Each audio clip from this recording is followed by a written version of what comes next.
Gravação iniciada. Pessoal, boa noite a todos. Obrigada por estarem aqui para darmos sequência ao nosso ciclo de carreiras da LAFT UFMG. Para quem não sabe, a LAFT é um projeto vinculado à Faculdade de Direito da UFMG, né? Nós somos uma liga acadêmica e nós gostamos de nos conceber também como uma plataforma que engloba vários projetos. Então, os nossos membros eles têm a possibilidade de participar do que lhes interessa, né? Nós temos o projeto Cidadania Fiscal, nós participamos de competições, e um dos braços da LAFT é justamente a realização de evento, que é o que estamos fazendo aqui hoje. O ciclo de carreiras é um dos ciclos de palestras que nós temos na LAFT. Nós também temos o ciclo sobre reforma tributária e acompanhem todos os nossos eventos lá pelo Instagram. E a ideia do ciclo de carreiras especificamente é trazer profissionais tanto recém-formados como também com mais tempo de atuação, né, com mais nome no mercado, para falar sobre as suas carreiras dos mais vários setores do tributário, tanto no público como no privado, no judiciário. E nós já tivemos vários eventos sobre concurso público, né, de procuradoria, sobre relações intergovernamentais, advocacia e escritórios em empresas, assessoria jurídica. E todos esses eventos vão ser disponibilizados no nosso YouTube. E hoje nós vamos receber aqui o nosso convidado Pedro Mineiro, que é advogado em direito tributário e aduaneiro, conselheiro efetivo do Conselho de Contribuintes de Minas Gerais, professor da PUC Minas, mestre e bacharel em direito pela UFMG, contador e bacharel em ciências contábeis pela FIP-CAF, e ele irá nos dar uma palavra sobre como, expandindo horizontes, né, na área tributária, como se diferenciar no mercado de trabalho. A ideia é trazer estratégias, né, de compatibilização de tarefas e diferenciação no mercado de trabalho. Então, sem mais delongas, passo a palavra para o Pedro. Muito obrigada pela sua disponibilidade e pela presença aqui com a LAFT hoje. Obrigado, Thaisa. Agradeço pelo convite, né? Sou um entusiasta aí da LAFT desde o início. É uma pena que na minha época de graduação a LAFT ainda não existia. Era apenas um sonho, né? Existir aí um grupo ou uma liga, né? Até mais interessante a ideia da liga, que fosse voltada para o tributário, né? Na nossa época tinha até um grupo de estudos do professor Flávio Bernardes, mas era um grupo bem menor, assim, a abrangência e até não tinha todo semestre. A gente realmente tinha esse interesse aí de expandir isso, né? E era um pouco frustrante, né? Não ter isso na nossa época. Mas foi bem legal que, posteriormente, né? O pessoal se uniu e conseguiram aí dar força para esse projeto. E aí, hoje, a Laft, ela é muito grande, né? Assim, vocês têm muitos projetos legais, né? Já rodaram várias gestões, né?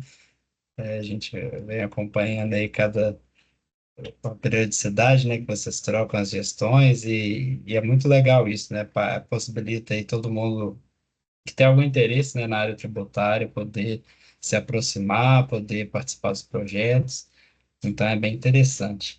Esse título aqui da minha fala, ele é apenas um título aí motivacional, né? Porque, na verdade, o que eu vou fazer aqui é contar um pouco da minha história, mas tinha que ter um título bonito, aí eu fui e pensei aí, né, nesse título, que é um pouco, conta um pouco da minha história também, né? Ou reflete um pouco da minha história, essa ideia de fazer muitas coisas ao mesmo tempo, né, e tentar achar um caminho para me diferenciar, né? Então, a gente percebe que o mercado tributário, né, assim como o mercado jurídico em geral, ele é muito competitivo.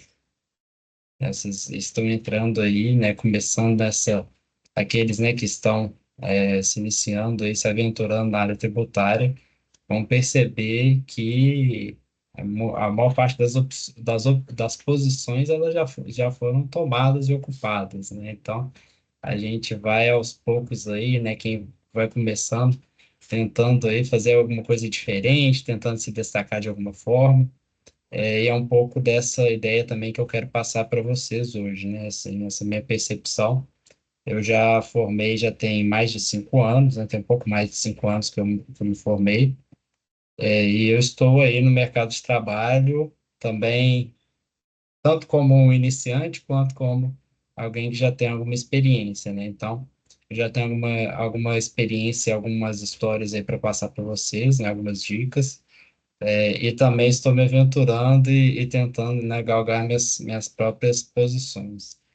Então a ideia aqui hoje é essa, né, passar um pouco da minha história e eu quero também escutar vocês, se vocês tiverem perguntas ou quiserem compartilhar também alguma história aí que seja em comum com a minha, alguma coisa, né, estou super à disposição aqui.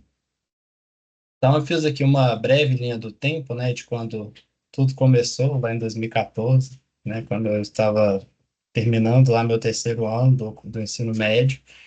Eu estudava no Colégio Santo Antônio e no terceiro ano do ensino médio, né, eu não sabia que eu queria fazer direito, né? Na verdade, meu pai queria que eu fizesse direito, mas não era assim o meu sonho de sempre, né? Eu acabei passando, né? Eu fiz o Enem no final do segundo ano do ensino médio, aí eu acabei passando no meio do ano. Eu não tinha 18 anos ainda, mas como eu passei na UFMG, a gente entrou com processo, com mandado de segurança para poder começar a cursar antes de formar no terceiro ano.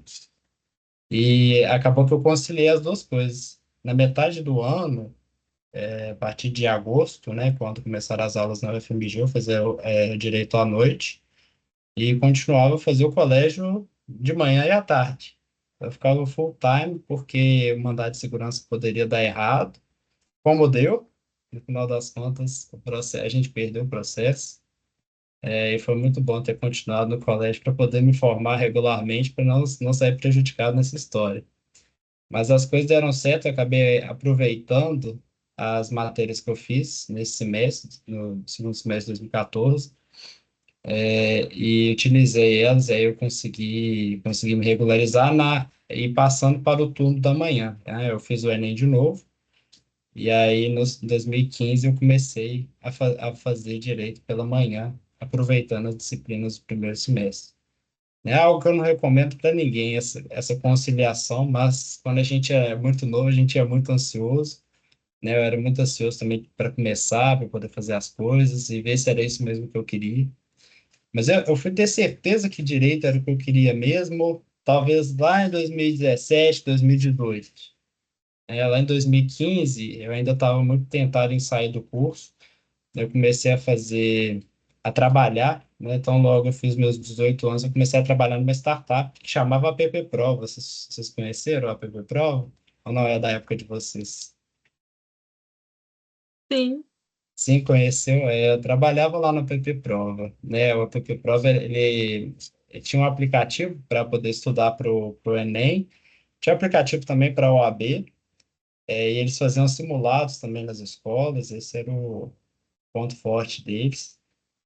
Preparatório para os vestibulares, para o Enem.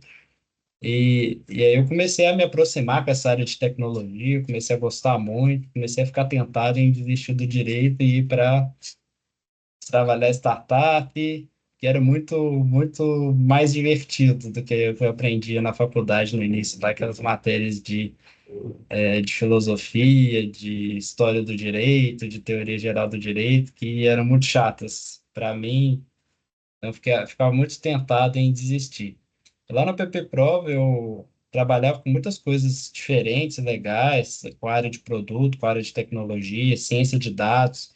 Veja, lá em 2015, né? Hoje a gente fala de inteligência artificial. Lá em 2015 eu trabalhava com isso, né? Assim, realmente era uma realidade muito incipiente ainda, né? Essa ideia de machine learning, de inteligência de dados, ciência de dados. Mas foi uma experiência muito legal, né? Eu vejo muita gente fazendo o caminho inverso, começando a trabalhar em escritório, trabalhar no direito, depois ir para startup, né? Talvez aí vocês até achem algum desses casos aí também para falar, né, nesse ciclo de palestras, de alguém que fez esse caminho inverso também, né? Começou na advocacia, viu que não era isso que queria, depois saiu, né? Eu fiz o contrário, né? Eu trabalhei 2 anos na startup, para poder ver que talvez não fosse isso que eu queria.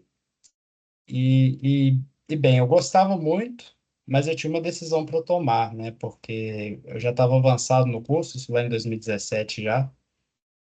me ofereceram para eu ser contratado, né? Antes de eu formar na faculdade, seria, né, carteira assinada, já teria um emprego formal. E isso é muito bom para mim, né, financeiramente falando. Mas eu decidi testar e tentar advogar, né, entrar em escritório para poder ver se era isso mesmo que eu queria. E aí eu fiz essa mudança, né, lá em 2017 eu entrei no Botelho Advogados, aí eu comecei a área tributária. Antes disso, fiz alguns outros projetos, né, na faculdade eu comecei a tentar algumas coisas, né, tentei o GEDEMP, né, o grupo de empresarial. Durante muito tempo eu fiz o GEDEMP, né, talvez aí eu até deveria ter entrado no empresarial e não no tributário.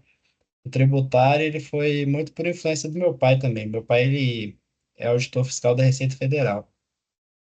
E aí, né, lá no início do curso, eu não sabia o que que era tributário, nunca tinha tido tributário. Mas eu falei assim, deixa eu ver, né, conhecer esse tal desse tributário para ver se eu gosto. E aí meu pai, lógico que ficou maluco, né, quis que eu entrasse no escritório, né, começou a me ajudar aí nessa transição. E aí eu entrei no escritório, né, do professor Werther. Eu nunca fui aluno do professor Werther, né, só trabalhei com ele. Como eu era do noturno, eu fui aluno da professora Isabel, depois do professor Paulo Coimbra. Mas foi bem interessante, né, essa experiência que eu tive no Botelho, né, nessa época também eu participei da Solucione, né, lá em 2017, 2018 também. A Solucione foi um pouco. Eu entrei até antes de eu sair do app Prova, então, um pouco nessa pegada também de tecnologia, de fazer coisa diferente. A Solucione, eu acabei entrando na Solucione, né? Porque era também essa pegada de startup, né? A própria Solucione estava na fase de criação dela, eu nem sei como que está hoje, mas foi uma experiência bem bacana para mim também. E fiz vários cursos. Lá em 2016, era a época que eu fazia mais cursos. Eu começava a abrir aquela plataforma Coursera, fazer cursos de todos os lugares. Eu coloquei a Universidade de Michigan, fazer curso de liderança, fazer curso de tecnologia, fazer curso de direito tributário nos Estados Unidos, fazer um monte de coisa. E lá em 2017, então, decido migrar para o tributário, como estagiário do contencioso tributário. Em 2018, eu decidi fazer intercâmbio, né? Na verdade, em 2017 eu já estava com esse plano de ir para a Alemanha fazer intercâmbio. E aí eu me aventurei. Eu saí do escritório e fui passar 4 meses na Alemanha. E aí lá na Alemanha, né? Assim, geralmente as pessoas vão fazer intercâmbio para poder se divertir, né? Ir em festas. Eu, eu fui um maluco que decidi estudar e trabalhar no intercâmbio. Então eu fui para Bochum, que é uma cidade no norte da Alemanha, perto da Holanda e da Bélgica, e fui trabalhar também num escritório que é uma filial do Rolim, né, do escritório Rolim, que tem em Düsseldorf, que era numa cidade vizinha da cidade que eu fui estudar. Então, alguns dias na semana eu ia, pegava o trem, ficava uma hora no trem e ia trabalhar, fazer estágio lá no Rolim. E em alemão, né, era um estágio em alemão, foi bem desafiador. Eu estudei alemão, uns 7 anos de alemão que eu fazia aula já. Meu inglês também já estava com inglês muito bom também, sempre fiz aula de inglês. Mas por mais que eu já soubesse alguma coisa de alemão, era muito difícil trabalhar no escritório com demandas jurídicas em alemão, né? Isso foi muito desafiador. Tanto que na faculdade, né, quando eu fiz o intercâmbio, pelo Minas Mundi, né, que eu entrei, as matérias que eu tive lá na universidade, elas eram matérias em inglês e não em alemão. Eles não deixavam a gente matricular a matéria em alemão. E eu queria assistir direito tributário em alemão lá na Alemanha. E aí eu assistia como ouvinte, né? Ficava lá na sala, fingindo que eu estava escutando, entendendo alguma coisa. E foi uma experiência bem interessante. E aí, quando eu voltei do intercâmbio, né? Eu também queria me reposicionar também de novo no tributário. Surgiu uma oportunidade no Coimbra Chaves e Batista, onde eu fiquei 5 anos, né? Comecei lá em 2018, numa equipe de inovação. Eu não era nem contencioso nem consultoria, era uma equipe que ia fazer pesquisas e teses novas. E aí quando eu formei, eu ainda estava no Coimbra, né? Eu mudei para a equipe de consultoria tributária, que era uma equipe que estava surgindo. E depois, posteriormente, eu fui para o contencioso. Então, eu rodei várias áreas também dentro do Coimbra, né? Fiquei uns 2 anos na consultoria, depois fui para o contencioso, até quando, no ano passado, eu saí do Coimbra, né? Eu também vou contar para vocês. Em 2019, eu formei, e assim que eu formei, no meio do ano, eu matriculei no IBET, que é a pós-graduação de Direito Tributário. Para aqueles, né, que têm interesse em fazer pós, essa é a pós que eu super indico. Foi muito legal a minha experiência no IBET, né? O IBET, ele foi fundado pelo professor Paulo de Barros Carvalho, e tem uma legião de seguidores. Isso é uma coisa monstruosa, o que que o professor Paulo de Barros Carvalho fez no Brasil. Assim, acho que tem mais de 20 escolas do IBET, tirando a escola da PUC São Paulo também, que são todos discípulos dele. E é muito interessante essa pós-graduação, é uma pós-graduação diferente, que tem esquema de aulas expositivas e também de aulas de seminário, em que você discute, né? Tem alguns temas, algumas questões para serem discutidas em grupo, e acaba sendo um pouco mais ativa, né, a participação dos alunos do que simplesmente aulas expositivas. Então, muito legal aí, quando vocês formarem também, dar uma pesquisada aí nessa pós do IBET. Não sei se já indicaram, alguém que já passou por aqui já fez também essa pós. É em 2020 também. E aí vocês já veem aqui, né, nessa trajetória aqui que eu nem acabei ainda, o tanto de coisa que eu fazia ao mesmo tempo, né? Desde lá de 2014, de fazer o colégio e faculdade junto, de começar a trabalhar desde lá do segundo período da faculdade, até vários cursos e empresa júnior, cumulado com escritório, cumulado com intercâmbio e escritório lá na Alemanha. E aí eu fui fazer IBET e eu queria entrar no mestrado também. Lá em 2019 eu não passei no mestrado, quando eu formei. Umas coisas curiosas, né, me tiraram aí do caminho do mestrado. 2020 eu tentei mestrado de novo. Em 2020, se vocês vão se recordar, era a época da pandemia, né? Nesse período eu já fazia várias disciplinas isoladas na pós. Daí também uma outra dica muito importante, né, para quem entrar no mestrado é fazer disciplina isolada na pós, né? Então eu fazia disciplina com o professor André Mendes Moreira, com o professor Onofre, professora Isabel, sempre fiz essas disciplinas, desde que eu formei lá em 2019, tentando ingressar, né, no mestrado. E aí eu fracassei 2 vezes, 2019 e 2020. 2020, especificamente, foi por causa de uma questão dos metadados do arquivo do meu projeto de pesquisa. Olha só, quando tem isso no edital hoje, né, essa previsão dos metadados, quando você vai enviar o projeto, ele é avaliado às cegas. E aí eu não sabia essa história dos metadados. Você tem que entrar lá nas propriedades do arquivo e excluir seu nome lá, porque senão aparece, né, quem foi o autor do documento. Então, por mais que o arquivo em si ele não tivesse sido identificado, né, eu fui eliminado por essa questão de identificação do projeto por causa dos metadados do arquivo.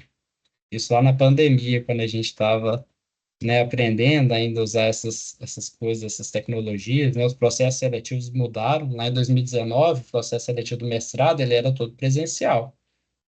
Depois, a partir da pandemia até hoje, esses processos seletivos são todos online. E até mudaram. Antes era uma prova escrita, hoje é uma prova oral, tanto para o mestrado quanto para o doutorado na UFMG. Então, isso é interessante também. E aí, eu não tendo passado no mestrado, eu comecei a fazer o IBET, comecei a fazer a FIPECAF também, que é o curso de licenças contábeis. Então, eu fazia as duas coisas ao mesmo tempo, né? O IBET e a FIPECAF. A FIPECAF, ela é um curso também de ciência de contabilidade online. Isso é muito interessante também. E é um curso que demanda super pouco tempo por semana. Eu conseguia fazer as atividades em torno de 3 horas por semana. Então, você pode pegar, por exemplo, no domingo, no sábado, para fazer essas atividades, né? Dá até para assistir na velocidade 2. Aí você faz os testes, lê o material. Também é um curso bem interessante para o tributário em si, principalmente para quem está pensando ou já trabalha em consultoria na parte de tributos diretos, que é imposto de renda. Para entender imposto de renda, contabilidade é essencial. Os escritórios, grandes, principalmente os escritórios de São Paulo, eles dividem os tributos em tributos diretos e indiretos. Não sei se vocês já perceberam isso. E tem muitas vagas que vão surgindo nesses escritórios, que é vaga para contencioso ou para consultoria diretos, ou consultoria indiretos. Né? Lá no próprio Stock Forbes, que eu trabalhei, foi o último escritório que eu trabalhei, ele tinha essa divisão entre tributos diretos e indiretos. Então, nessa época que eu comecei a FIPECAF, eu trabalhava na consultoria, lá no Coimbra. Então, fazia muito sentido o curso de contabilidade. Né? E nessa época também eu comecei a participar da Comissão de Direito Aduaneiro da OAB Minas. E aí, olha que interessante, né? Eu também não sabia nada de direito aduaneiro. Hoje eu trabalho com direito aduaneiro. Eu sou lá atrás, em 2020, né, que começou essa história. E é de novo, da mesma forma que também fui incentivado pelo meu pai a trabalhar no tributário, fui incentivado por ele também para o aduaneiro, porque meu pai ele é um dos autores e professor de direito aduaneiro que tem no Brasil. Então, eu comecei a aproximar dessa área lá em 2020, entrei para essa comissão, comecei a participar de eventos, comecei a estudar o tema, sem trabalhar, não trabalhava nada com isso no escritório.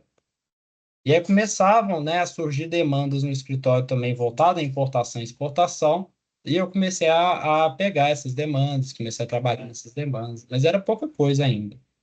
Né? Para aqueles que não sabem, o direito aduaneiro, ele tem a parte de estudar os tributos sobre a importação e exportação de mercadorias, e o direito aduaneiro ele tem também uma parte que é o que a gente chama de controle de procedimentos, infrações e sanções aduaneiras, que não é preocupado em arrecadar tributos, mas sim em controlar a entrada e saída de mercadorias do país.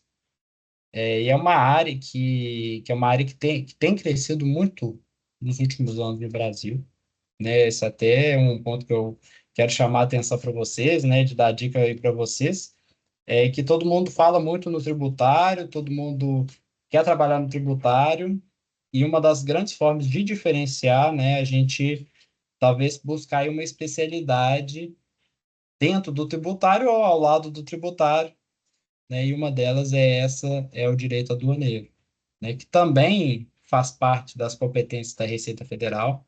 A Receita Federal ela faz tanto a parte de fiscalização de tributos quanto essa parte de controle aduaneiro. Então, tem autos de infração, o processo vai para o CARF também, várias coisas que vocês, né, já aprenderam ou vão aprender aí relacionadas ao tributário também acontece com o direito aduaneiro. Então, ele está muito próximo do direito tributário.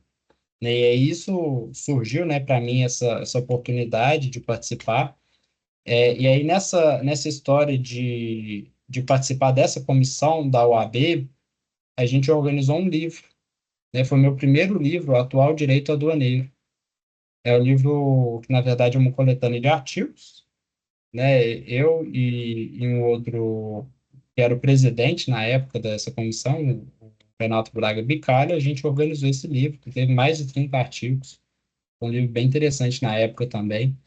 Foi, organizado e publicado também na época da pandemia. E aí, nessa época, né, eu estava concluindo o IBET, concluindo o FIPECAF, também tentando de um novo mestrado, porque eu queria entrar de todo jeito no mestrado, né, esse era o meu plano, né, já tinha essa estratégia traçada, e aí, enfim, eu entrei. Aí, ó, 2020, passei em primeiro lugar no final do ano, né, de 2021, no concurso, né, finalmente, diz o professor Onoff que o raio não ia cair 3 vezes no mesmo lugar, né, então os meus 2 fracassos anteriores eles iriam ser convertidos no sucesso. E assim foi feito, consegui entrar finalmente no mestrado. E aí foi muito interessante, por quê? Porque muita gente entra no mestrado sem ter feito pós lato sensu antes. A minha experiência com o IBET, ela foi essencial para eu entrar no mestrado mais maduro. E aí o meu projeto de mestrado, já acumulando também essa experiência que eu tive com o aduaneiro, ele foi um projeto mais robusto. Foi um projeto que eu juntei o tributário com o aduaneiro e fui pesquisar justamente essa área que pouca gente estava pesquisando.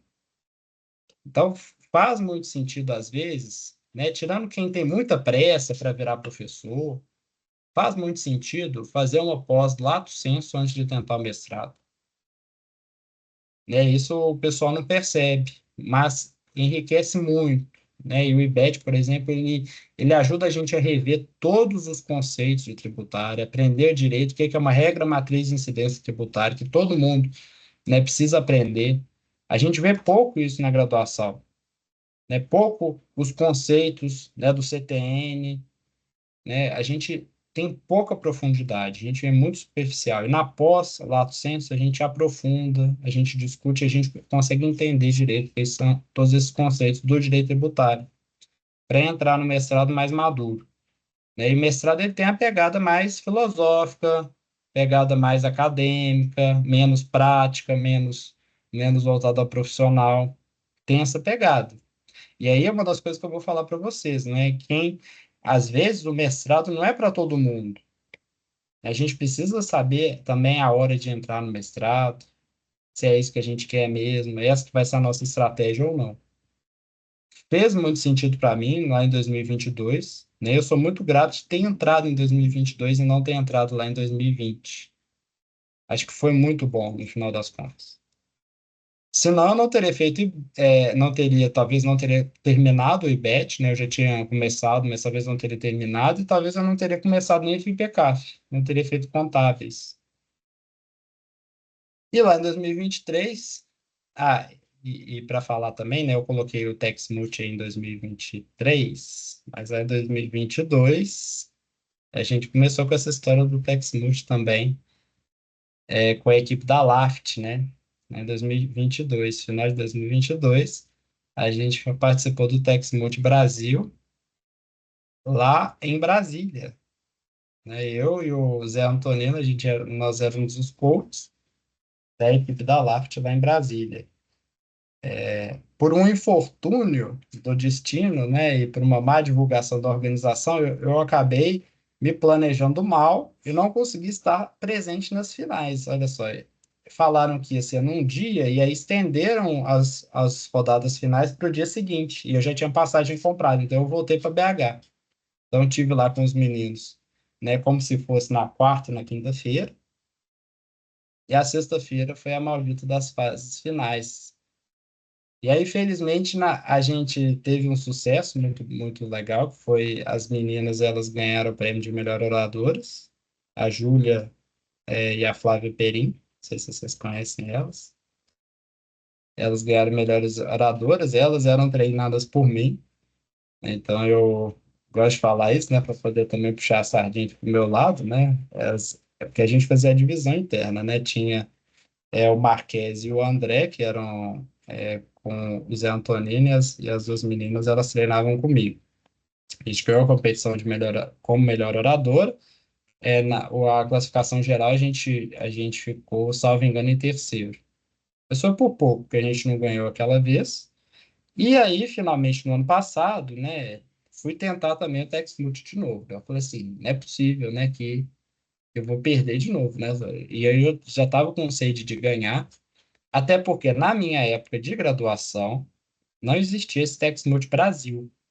Na minha época de graduação existia o Texmult da ABRADT, que hoje a gente nem ouve falar, né? Hoje em dia a ABRADT ela não faz mais o Texmult, mas antes era muito muito comum e muito divulgado, lá em 2017, 2018.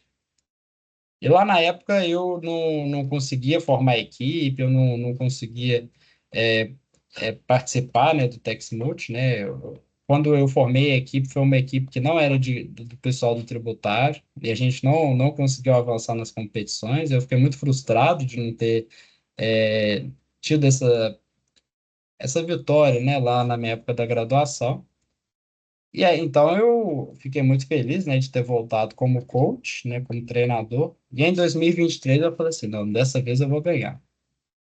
Aí a gente foi para São Paulo, o Tex Multi ano passado foi lá na USP e no IBDT, né, dois lugares super, super legais, né, para quem nunca foi ainda, são lugares muito legais de visitar. O IBDT é muito legal você ser associado do IBDT, tem IBDT para aluno de graduação é mais barato, exige um investimento, né, você tem que pagar uma anuidade, mas a anuidade ela abarca as mesas de debate, que são muito legais, abarca os livros que eles mandam, livros e revistas, e tem esses outros cursos, né? Eles oferecem muitos cursos lá no IBDT.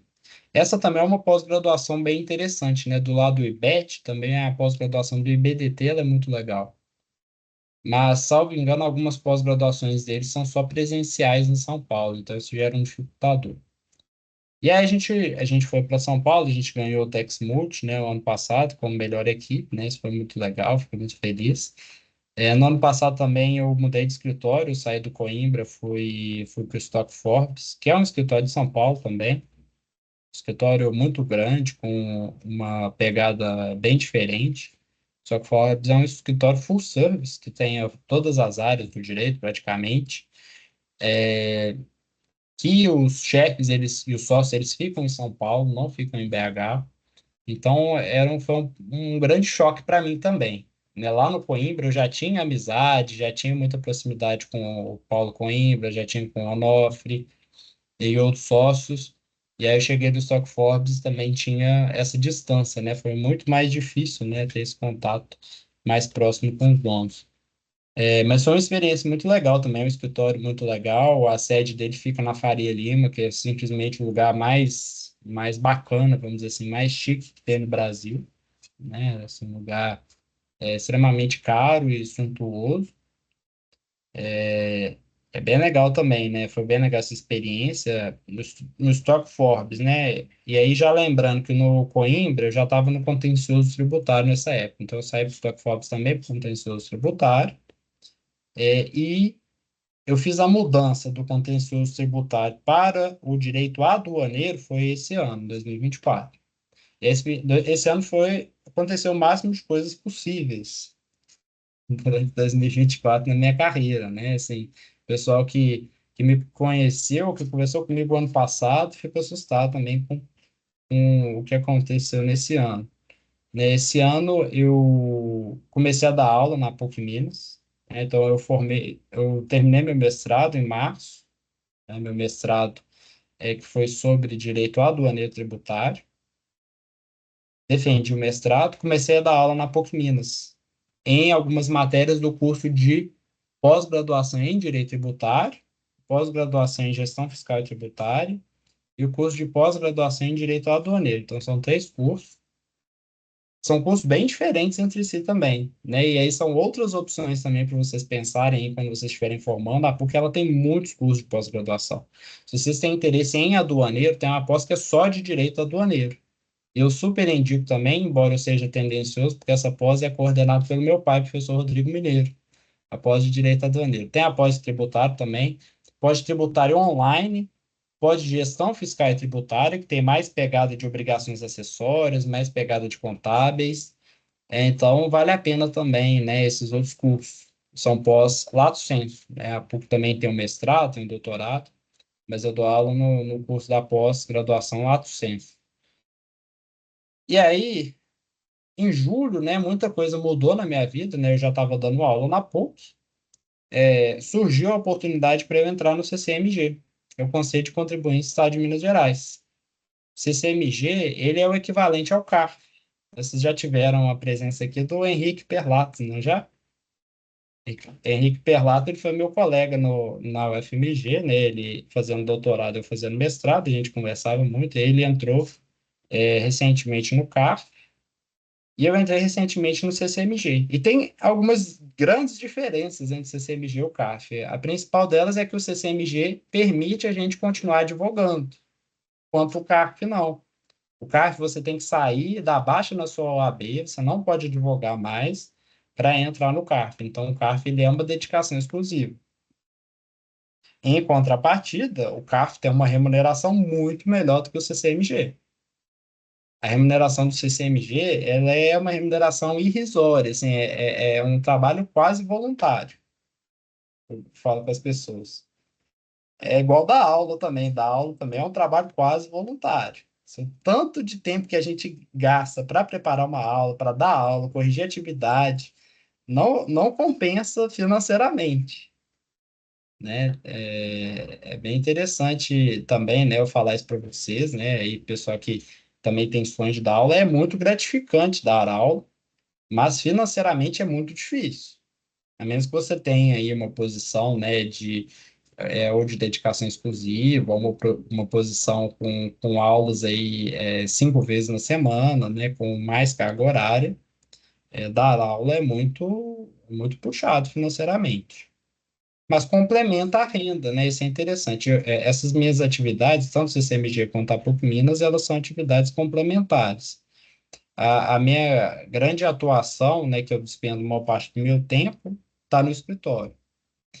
E aí, vou contar para vocês, né, o que aconteceu comigo. Eu recebi a oferta, né, para entrar no CCMG, para ser indicado como conselheiro. O Conselho de Contribuintes, ele tem a seguinte estrutura aqui. Eu já aproveito para contar para vocês isso.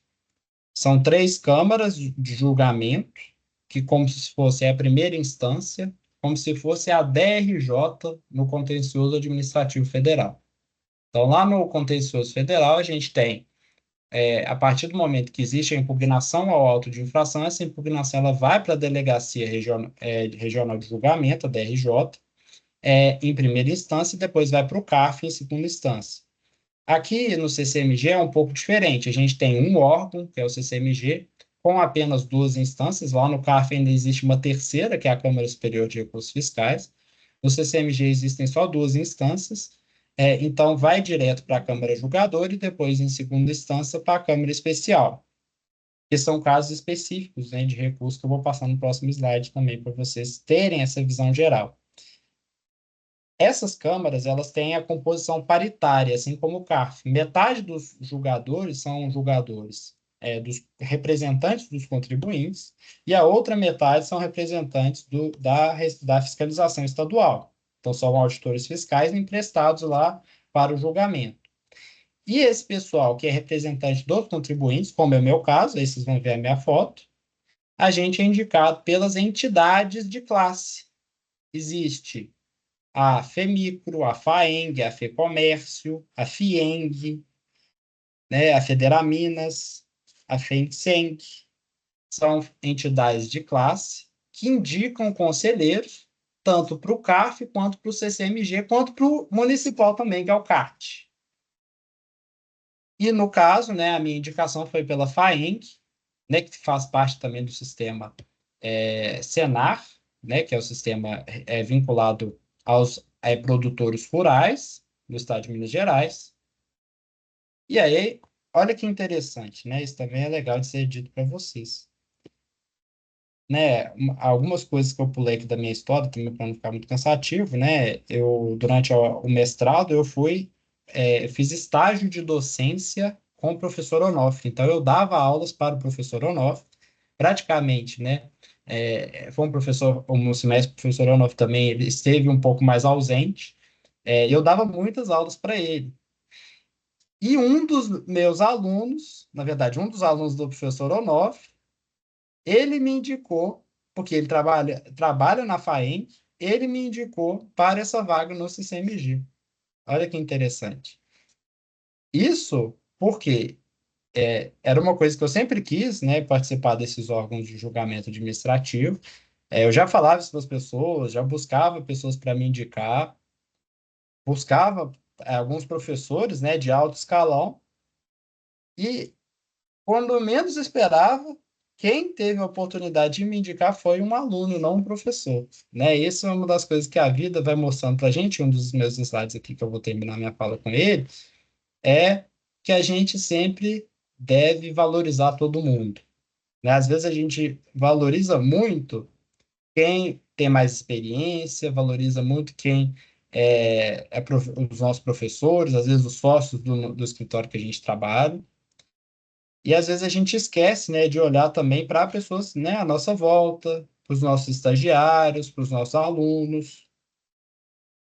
Só que a vida tem dessas, né? A vida tem dessas de a oportunidade às vezes surge, né, de onde a gente menos espera. E aí foi muito legal, né, essa indicação. E eu aceitei, naturalmente, porque também era uma coisa que eu já queria já há algum tempo, mas isso veio com preço. O preço foi o seguinte: o escritório que eu trabalhava, que era o Stock Forbes, ele não aceitava pessoas que participam, né, ou possuem funções públicas. Então, eu não pude continuar no Stock Forbes, né? Eu tive que fazer uma escolha entre o CCMG e o Stock Forbes. Por ser um escritório muito grande, né? Eles têm essa política de compliance, que é uma política que não é obrigatória, né? Mas eles têm, que é parecida com o CARF, né? O CARF você não pode advogar. O CCMG eu posso, mas não são todos os escritórios que aceitam, né? Isso também é uma coisa que ninguém tinha me contado antes, né? Que eu descobri também na prática, né? Por, todo por uma questão do CARF também. O CARF teve uma operação que foi a Operação Velotes também, teve vários escândalos, né? Envolvendo advogados que vendiam votos no CARF. Então, isso tudo gerou uma preocupação maior por parte das empresas e dos próprios escritórios de advocacia. E aí, nesse momento, né, surgiu uma oportunidade muito legal de eu mudar para a área do direito aduaneiro, que já era uma coisa que eu já estava pensando desde lá 2020, na comissão de aduaneiro, que eu fiz meu mestrado em direito aduaneiro e que deu origem ao meu livro, que foi publicado no Congresso da ABRADET. Chama Direito Aduaneiro Tributário, que está aqui também, olha só. Eu coloquei na imagem para vocês. Ah, eu esqueci de mostrar para vocês a plaquinha de campeão do Texmut, que eu guardo também com todo carinho aqui, ó. Da equipe Lapt, que ganhou, né, no ano passado. Olha só. Deixei aqui para poder mostrar para vocês essas coisas. Então, assim, surgiu essa oportunidade, né, também, que foi uma oportunidade muito tempestiva, vamos dizer assim, de ir para o aduaneiro. Eu abracei essa ideia, né, achei muito legal, em vez de procurar ou voltar, né, pra uma posição aí de tributário, eu ir para essa área de aduaneiro e querer aprender mais e mergulhar mais nessa área. E hoje eu gosto muito, né? Eu estou muito satisfeito, muito feliz, né, com o que eu faço, é, que é, que são essas três funções, né? Então eu não faço apenas uma coisa, né? Eu advogo em direito aduaneiro, tanto contencioso quanto consultoria, sou conselheiro do CCMG e professor também na PUC Minas de tributação aduaneira, né? Eu ensino os tributos que incidem sobre importação e exportação, dentre outros temas, né? Ensino vários assuntos, mas esse é o principal.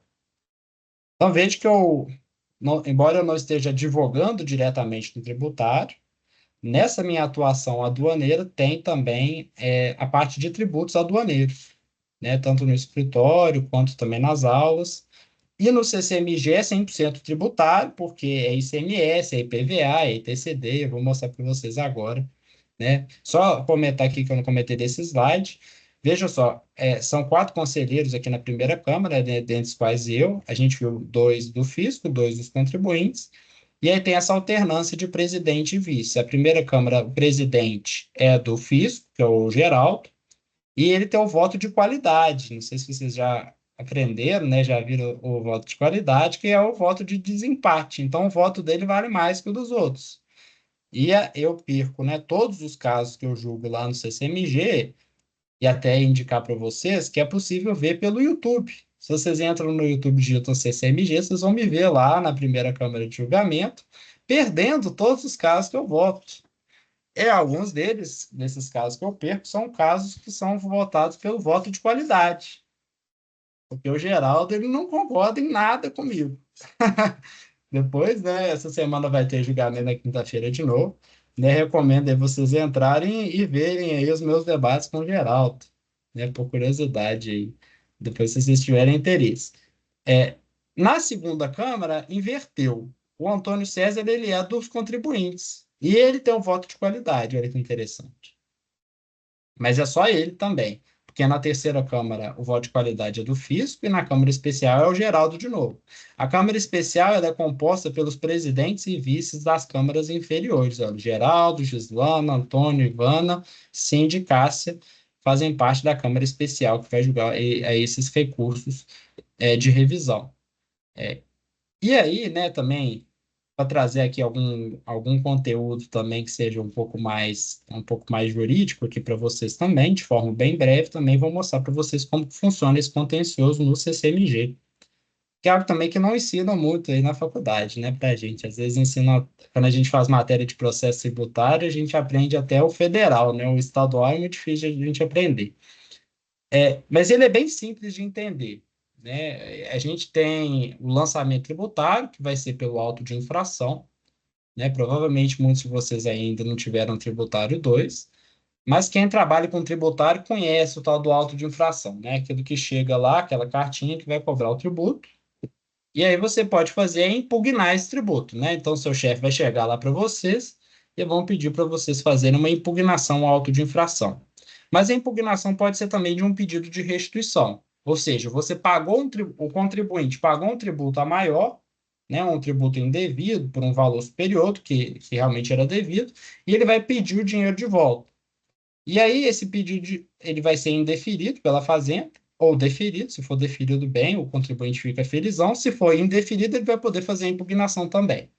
Então, o contencioso, ele é instaurado por meio da impugnação. Essa impugnação é uma peça que é feita pelo contribuinte, né? O escritório de advocacia vai auxiliar o contribuinte nisso, mas às vezes pode ser a contabilidade ou pode ser a própria empresa. No contencioso administrativo estadual, não precisa de atuação de advogado. Então, pode ser qualquer pessoa auxiliando, né, o contribuinte, o sujeito passivo, nessa impugnação. Mas bem que seja, né? A gente torce para ser um escritório de advocacia, né, para ser mais bem fundamentada essa impugnação. Aí muitos de vocês podem trabalhar, né, com contencioso administrativo, vocês vão ver isso na prática. Então, tem 30 dias para fazer essa impugnação, 30 dias corridos, tanto do auto de infração quanto do indeferimento do pedido de restituição. E aí, o que que acontece? Lá no CCMG, no CARF é diferente, né? Eu trouxe aqui para vocês verem como que é o estadual. Depois da impugnação, esse processo ele vai voltar para aquele auditor fiscal que fez o auto. Ele vai fazer uma manifestação fiscal, ele vai comentar, fazer comentários, apresentar uma réplica à sua impugnação. Vai falar por que que a sua impugnação está errada. E aí, essa manifestação, junto do auto de infração, junto da impugnação, vão ser todos aqueles autos, que podem ser autos físicos ou autos eletrônicos. Eles vão para o conselheiro. Eles vão ser distribuídos para a primeira, segunda ou terceira Câmara de Julgamento do CCMG. Então, eu, Pedro, vou receber na condição de relator. Todo o processo tem um relator e um revisor e dois vogais. Os dois vogais, eles praticamente não vão ler o processo. Quem lê é o relator e o revisor. Né? O relator pode ser do fisco ou do contribuinte e o revisor ele vai ser da parte da representação contrária. Então, por exemplo, eu, Pedro, quando eu relato, quem vai revisar o meu voto vai ser um representante do fisco, que é o conselheiro Alexandre. Então, ele sempre revisa o meu e eu sempre reviso o dele. E eu posso ler os outros processos também dos outros dois julgadores, caso eu tenha interesse, né, de fazer isso, porque eu vou ter que votar também. Quando chegar na sessão de julgamento, as 4 pessoas vão ter que votar. Então, uma faz o relato, vai ler lá os fatos, o que aconteceu no processo, na auto de infração, na impugnação, na manifestação, e aí abre a votação. O relator ele começa votando, o revisor vai na sequência, comenta se concorda ou não. Geralmente, né, quando sou eu que relato, o revisor ele vai e discorda de mim, né? E eu também discordo do relator também quando é o contrário, né? Porque a gente é de ter opiniões diferentes. E depois lá quem vai desempatar vão ser os outros dois. E aí o último a votar é o presidente, que é o Geraldo, que tem um voto de qualidade.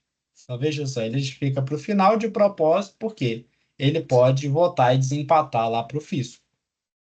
Né? Então, vai ser distribuído ou para a primeira, segunda ou terceira Câmara, que vão julgar esse processo. O julgamento no CCMG ele é super rápido. A gente tem sessões toda semana, e tem semana que tem 2 vezes na semana, diferente do CARF. No CARF não tem tantas sessões igual no CCMG. No CCMG a gente tem muito trabalho e muitas sessões. E o CCMG tem um estoque de processo praticamente zero. e tem uma rotatividade muito grande. Então, o processo ele é julgado muito rápido no CCMG. Né? Menos de um ano lá do auto de infração, o processo ele já é julgado. No CARF, ele fica anos e anos e anos para ser julgado. Né? Então, tem essa diferença e essa vantagem do CCMG. E aí, o que que acontece? Depois desse julgamento, então, o que que vai acontecer? Vai ter um acórdão, né? O acórdão da primeira, da segunda ou terceira Câmara, o contribuinte ele vai poder fazer duas coisas, dois recursos, ou um pedido de retificação, ou um recurso de revisão. O pedido de retificação é como se fossem os embargos de declaração. Não tem esse nome no CCMG, mas é isso. Em 5 dias corridos, você vai fazer uma petição apontando erro, contradição ou omissão no acórdão. E interessante que no CCMG, o próprio conselheiro que julgou o caso pode fazer o pedido de retificação. Aconteceu isso comigo essa semana. A gente vai julgar um processo que foi um conselheiro que estava na sessão que fez o pedido de retificação, e não o contribuinte, não as partes. Né? Isso é interessante também. Mas, em regra, né, quem tem interesse é quem perdeu, né, que vai tentar esse recurso. Só que o pedido de retificação ele tem uma coisa.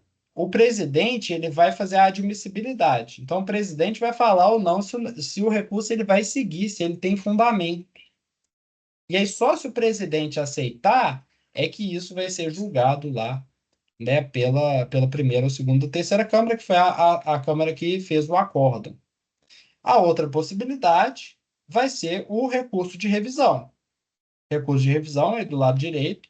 Ele é como se fosse o recurso especial do CARF, que vai para a Câmara Superior. No caso do CCMG, ele chama Câmara Especial, que é o recurso para revisar o acórdão, né, que foi julgado aí pela Câmara Julgadora. E é um prazo pequeno, é um prazo de 10 dias corridos, não são 10 dias úteis, e tem duas hipóteses só o recurso de revisão. Ou voto de qualidade, ou quando houver divergência em relação a outro julgamento. Então, você tem que achar um acórdão, um paradigma e o acórdão recorrido. Aí você faz um cotejo analítico. Você mostra, olha, esse meu caso, ele é igual a um caso que foi julgado pela segunda Câmara, que chegou numa conclusão oposta. Então, você mostra a semelhança dos fatos e a diferença de conclusão. E aí, o que vai acontecer? O presidente do CCMG também vai ter que fazer a admissibilidade. E aí, quase sempre o presidente fala que não vai seguir o recurso, que você não demonstrou a divergência. Geralmente aceita e vai para a Câmara Superior, né, a Câmara Especial, quando é voto de qualidade. O recurso de divergência ele é muito difícil de ser aceito.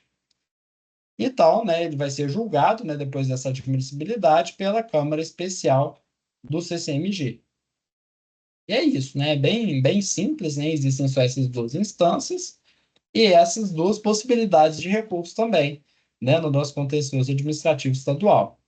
Posso disponibilizar também depois esse material, né, para ficar com vocês, né, e vai ter também na gravação, né, acho que esse é um slide interessante, né, quando vocês forem atuar no CCMG, né, se vocês trabalharem em algum escritório, né, ou na procuradoria, a AGE, ela está presente também em todas as sessões de julgamento, o procurador do Estado, ele vai e faz sustentação oral também, principalmente naqueles processos de maior valor. Então, tem a possibilidade de sustentação oral pelo contribuinte e também o procurador do Estado, ele sempre vai fazer sustentação também. E lá no CCMG a gente julga esses 4 casos, ou vai ser ICMS, ou IPVA, ou ITCD, ou taxas estaduais. Né? ITCD é Imposto sobre Transmissão, Causa, Morte e Doação, IPVA é Imposto sobre Propriedade de Veículos Automotores, e o ICMS, que é o que a gente mais julga, né? Imposto sobre Circulação de Mercadorias e Serviços. E a tendência é isso tudo aqui mudar muito com a reforma tributária. Né? Com a reforma tributária, a gente não vai ter mais o ICMS. Lá em 2033, ou seja, então tem muito tempo ainda, né? Lá em 2033 vai ser extinto o ICMS, vai ter o IBS. Mas a tendência é que o CCMG ele se adapte a essa nova realidade e ele julgue processos de IBS quando o fato gerador acontecer em Minas Gerais. Então vai ter essa alteração também lá no futuro. E esse pedido de retificação né, também é possível, né, no caso aí do acórdão da Câmara Especial. Então, jogou pela Câmara Especial, tem só essa última possibilidade, que é um pedido de retificação em 5 dias. Aí, né, terminada essa parte, né, e a gente vai para a nossa conversa final aqui, que são algumas dicas aí, algumas conclusões dessa minha história toda de escritórios e CCMG, e faculdades, e pós-graduações. São algumas coisas que eu venho percebendo, né, de dicas e de coisas que eu gostaria de conversar com vocês, né, e se vocês quiserem comentar também sobre esses pontos. Que eu tenho visto, né? A gente precisa, né, na nossa carreira, a gente precisa adotar uma estratégia. Eu sempre adotei, né, se vocês voltar, se a gente voltar lá naquele slide da linha do tempo, vocês vão perceber isso, eu sempre adotei, e é claro, eu fiz um resumo também da minha história, né? Eu fiz muito mais coisa que isso. Mas eu adotei sempre uma estratégia de diversificação, né? Talvez um momento que eu adotei uma estratégia mais de foco tenha sido lá no escritório Coimbra, Chaves e Batista, que foi o escritório que eu fiquei durante 5 anos. Para você ficar 5 anos trabalhando no mesmo lugar, isso exige muito foco. Por quê? Porque você vai ficar tentado a ter uma oportunidade mais legal, tem uma oportunidade que paga mais, você tende e fica muito tentado a sair, a buscar novos caminhos, a testar coisas novas, e a gente é muito ansioso. A gente fala assim: ah, esse semestre eu não tive a promoção que eu queria, então eu vou sair desse lugar, né? Eu vou lá tentar outra coisa. Então, tirando esses 5 anos que eu fiquei bastante focado lá no escritório, até porque é um escritório que me abriu portas, né? Principalmente no mestrado, né? Essa aproximação que eu tive foi muito importante, né? E acaba sendo uma aproximação bem natural, né? Que me possibilitou lá, por exemplo, fazer estágio de docência. Eu fui monitor também na graduação do Paulo Coimbra. Isso foi muito bom para mim. Mas, de um modo geral, minha estratégia ela sempre foi diversificação, né? Ou seja, não colocar todos os ovos na mesma cesta, né? Essa é a expressão em inglês, né? De tentar fazer coisas diferentes para tentar encontrar meu lugar, né? Meu diferencial. Só que às vezes o nosso diferencial também está no foco. Por isso que essa pergunta, ela é uma pergunta que não tem uma resposta certa, tá? Qual é a melhor estratégia? Eu focar numa coisa só, dedicar a minha concentração toda em um trabalho, por exemplo, ou eu querer fazer 1.000 coisas ao mesmo tempo, na esperança, né, de uma dessas 1.000 coisas que eu estou fazendo, efetivamente me mostrar o caminho melhor a ser seguido, né, e abrir mais portas no futuro. E realmente, diversificando, né, isso fez com que, né, abrissem muitas portas para mim, né, todas essas oportunidades que eu tive, tanto na PUC, na OAB, no CCMG, no próprio mestrado, foram portas que se abriram por causa da minha curiosidade, por causa da minha diversificação. Algumas também foram por causa do foco, né, mas muitas foram por causa da diversificação. E será que, né, a gente olha para o futuro e essa estratégia da diversificação ela é a melhor estratégia? Eu acho que a gente tem que ter uma estratégia. O que a gente não pode fazer é ser freestyle, né? Achar que as coisas elas vão se resolver sozinhas. A gente precisa, né, participar, né, trocar ideia com pessoas, conhecer pessoas que têm mais experiência que a gente, justamente para entender a história dessas pessoas. É por isso que eu acho muito legal esse nosso bate-papo aqui, né? Que são conversas que eu gostaria de ter tido também mais quando eu era mais jovem. A gente poder ver a história dessas pessoas e onde que essas pessoas chegaram. Aí vocês veem, será que é isso que vocês querem, né, para a carreira de vocês? Ou será que vocês querem passar num concurso público? Né? Que aí vocês tiveram, a conversa foi com o Pedro Mitre, não foi? Pedro Mitre também, um grande amigo, foi muito feliz de ter feito e passado no concurso público, né? E isso tá muito, muito legal lá para ele, né? Tá super feliz. Será que é isso que vocês querem, né, para a carreira de vocês? Será que vocês querem advogar? Será que vocês querem ser professores? Será que vocês querem ser juízes? Ou será que vocês não sabem, né? Estão querendo tentar um pouco de cada aí, ver onde que vai dar. A gente precisa ter uma estratégia. A minha estratégia foi sempre voltada no que eu queria, que era a advocacia. Não é uma coisa que eu sempre quis, né? Eu contei lá atrás para vocês na minha história, não foi uma coisa que eu sempre quis. Mas eu tracei essa estratégia lá em 2018 e era isso que eu queria. Por quê? Enquanto eu estava na faculdade, eu poderia ter adotado outra estratégia, que poderia, me levaria a um outro caminho, que não o caminho que eu estou hoje, que é concentrar meus estudos para passar no concurso público. Se você quer passar no concurso público, você não tem que fazer mil coisas, trabalhar em mil lugares, ter mil experiências diferentes. Você tem que dedicar umas 6 horas por dia em estudar para concurso. Simples. É bem simples, na verdade. Não quer dizer que é fácil, é simples, né? Que talvez seja mais complexo seja o mercado privado. O mercado privado ele é muito complexo, é muito difícil. Aí a história da diversificação aqui talvez seja mais importante, porque a gente precisa ter o nosso diferencial para poder se destacar nesse mercado tão concorrido. Mas diversificar demais também pode ser ruim. E aí as experiências que eu tive e as pessoas que eu fui vendo ao longo da minha trajetória. Algumas pessoas que concentraram seus esforços em uma tarefa específica, por exemplo, só o trabalho no escritório, conseguiram ser promovidas no escritório muito mais rápido. E essas pessoas, elas estão num lugar mais longe. Talvez num lugar mais longe do que eu estou hoje.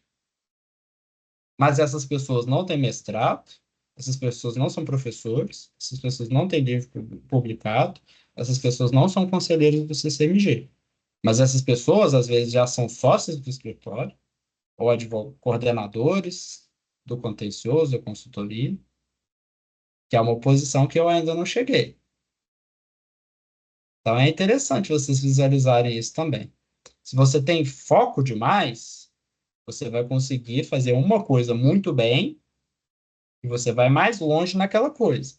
Mas você também tem um risco muito grande, que é se aquele plano seu der errado, você vai ter muito mais dificuldade em recomeçar em outra coisa. E você, ao mesmo tempo, não vai ter tanta facilidade para conciliar a vida acadêmica, que também foi uma estratégia que eu sempre adotei. Eu gosto muito de dar aula, eu gostei muito de fazer mestrado. E se tudo der certo, ano que vem eu estarei no doutorado. Eu gosto também da área acadêmica. E aí, isso é muito importante para vocês pensarem, né? O que que vocês querem, o que que vocês gostam. Se vocês querem fazer carreira no escritório, vocês não têm nenhum perfil acadêmico, talvez a grande questão que seja o foco, colocar todos os ovos naquela cesta ali. Botar a cara no mundo, talvez mudar para São Paulo, em onde o dinheiro está rodando mais rápido, tem mais dinheiro, mais coisa acontecendo. E só trabalhar, trabalhar, trabalhar, trabalhar, trabalhar, trabalhar, talvez 16 horas por dia. Eu fico 16 horas por dia fazendo coisas, mas não são coisas do trabalho. Meu trabalho me consome bem menos do que 8 horas por dia no escritório. Mas eu tenho que preparar a aula, tenho que fazer voto no CCMG, escrever o meu mestrado, eu tenho que fazer todas essas coisas durante o mesmo dia, né? Então, são estratégias diferentes e vão levar a resultados bem diferentes. Isso depende do momento que você está na sua vida, do que você tem como estratégia e de quem você é, qual que é a sua personalidade. Você tem esse viés mais acadêmico, você tem esse viés mais profissional. E pode ser que você chegue à conclusão que tudo isso é uma droga e que, na verdade, o legal é trabalhar numa startup. E muita gente fez isso, e muita gente está muito feliz hoje. E tem muita gente com muito dinheiro hoje também que fez isso. Mas aí vai parte das experiências de vocês, né? Do que vocês, né, estão gostando, do que não estão gostando, do que vocês querem, do que não querem. Naquele momento, e como estratégia também de longo prazo. Uma outra coisa aqui é que soft skills, a gente ignora isso, né? Eu vou explicar para vocês o que são soft skills e hard skills. Aprender muito sobre direito tributário, vou ler todos os livros dos professores mais tops do Brasil. Vou ler o livro Modificações da Jurisprudência da Isabel, vou ler o livro do Sacha, vou ler o livro do Chueiro, vou ler o livro do Humberto Argo. Sou foda em direito tributário. Isso é uma hard skill. Eu conheço demais sobre direito aduaneiro. Isso é uma hard skill. Isso é um conhecimento técnico, uma determinada área do conhecimento. Soft skills são habilidades acessórias que são muito importantes na nossa vida, que às vezes a gente não presta atenção nelas, e que às vezes elas são mais importantes, às vezes é mais importante a gente saber uma soft skill, ou ter uma soft skill, do que uma hard skill, que são habilidades pessoais, habilidades comunicacionais, eu saber oratória, eu saber me comunicar com as pessoas, eu saber liderança, saber gerenciar pessoas. Isso tudo a gente não aprende lendo apenas livros, né? Eu posso estudar o máximo que for, você não vai conseguir ter soft skills. Soft skills você aprende na prática. É claro que os livros às vezes ajudam, principalmente livros de autoajuda, mas as soft skills a gente aprende muito na prática. Elas importam muito e a gente negligencia isso. Por exemplo, saber falar bem é muito importante para a gente poder, por exemplo, dar uma aula. Como que eu dou uma aula sem ter conhecimento nenhum de oratória? Isso é muito difícil, mas a gente precisa praticar nessas soft skills também. E eu conheço muita gente que tem pouco conhecimento técnico, um conhecimento técnico mediano, e que deu super bem também nas carreiras. A gente precisa, né, treinar essas outras habilidades. Quer ver uma habilidade que hoje é essencial, vai ser mais essencial ainda quando vocês formarem? Saber usar a inteligência artificial, saber mexer no chat GPT, nas outras ferramentas que tem. Fazer um PowerPoint por meio da inteligência artificial. Vocês já viram, né, o aplicativo Gama, Gama App, que faz PowerPoint pela inteligência artificial. É essencial isso. Da mesma forma que é essencial saber falar inglês, e da mesma forma que é essencial saber mexer no PowerPoint, no Word e no Excel, o famoso pacote Office. Vai ser essencial daqui a alguns anos você saber mexer no chat GPT para fazer peça, para fazer recurso, para pesquisar jurisprudência. E aí tem, por exemplo, o Jus Brasil, né, que já tem muita integração com a inteligência artificial. E aí são soft skills. O mercado ele é super competitivo. Você não pode esperar você ser obrigado a aprender a usar o chat GPT para começar a mexer. Então você tem que despertar sua curiosidade para as coisas antes do mundo te obrigar. E senão todo mundo já faz isso, não vai ser diferente, né? Aprender direito aduaneiro antes de todo mundo estar aprendendo direito aduaneiro. Por que será que o Sacha, a Misabel, o Paulo de Barros, o Roque Carrasa, eles têm tanto sucesso hoje? Porque eles quiseram aprender direito tributário numa época que ninguém queria aprender direito tributário. Será que se essas mesmas pessoas estivessem formando na faculdade hoje, eles teriam o mesmo sucesso que eles tiveram no passado? Muito dificilmente. Eles tiveram um grande sucesso porque eles foram pioneiros. E a gente tem que ser pioneiro de alguma coisa para a gente querer chegar mais longe. Talvez seja se especializar bastante em alguma dessas sub-áreas que a gente tem dentro do tributário. Ficar muito bom em tributos diretos, ou ficar muito bom em tributos indiretos, virar especialista de IPVA, o especialista de ISS, ou dos novos tributos, né, o IBS da CBS, estudar reforma tributária demais agora, aproveitar que esses tributos ainda não estão sendo cobrados, aprender muito reforma tributária, para poder, quando a reforma começar a valer, né, daqui a um ano e pouquinho, né, vai começar a CBS e IBS, vocês saírem na frente. Então, a gente não pode ficar parado de jeito nenhum. Tem muita gente que já está no tributário. Infelizmente, vocês estão chegando num mercado que é super competitivo. Tem muito escritório de advocacia, tem muita gente já fazendo o que vocês querem fazer. Você tem que diferenciar de algum jeito. E aí, eu gostei demais quando eu escutei isso aqui, foi do professor Leonardo Alvim. Ele falou, não sei se ele, acho que ele também já fez palestra na LAPT também. Não sei se ele falou isso com vocês, né? Se a carreira, né, ela é uma corrida de 100 metros ou uma maratona. Eu escutei isso dele, achei genial. É uma maratona, não tem dúvida nenhuma, que é uma maratona. Aí, na pergunta anterior do foco da diversificação, a resposta é o meio termo. Mas aqui, não tem dúvida nenhuma que a resposta é uma maratona. Tem muita gente muito boa que fica frustrado muito rápido com o direito tributário e vai embora fazer outra coisa, porque não conseguiu o resultado imediato que queria. Tipo assim, a pessoa formou na faculdade, era um jovem promissor daquele ano. Ganhou o Texmult, ganhou o melhor orador do Texmult Brasil.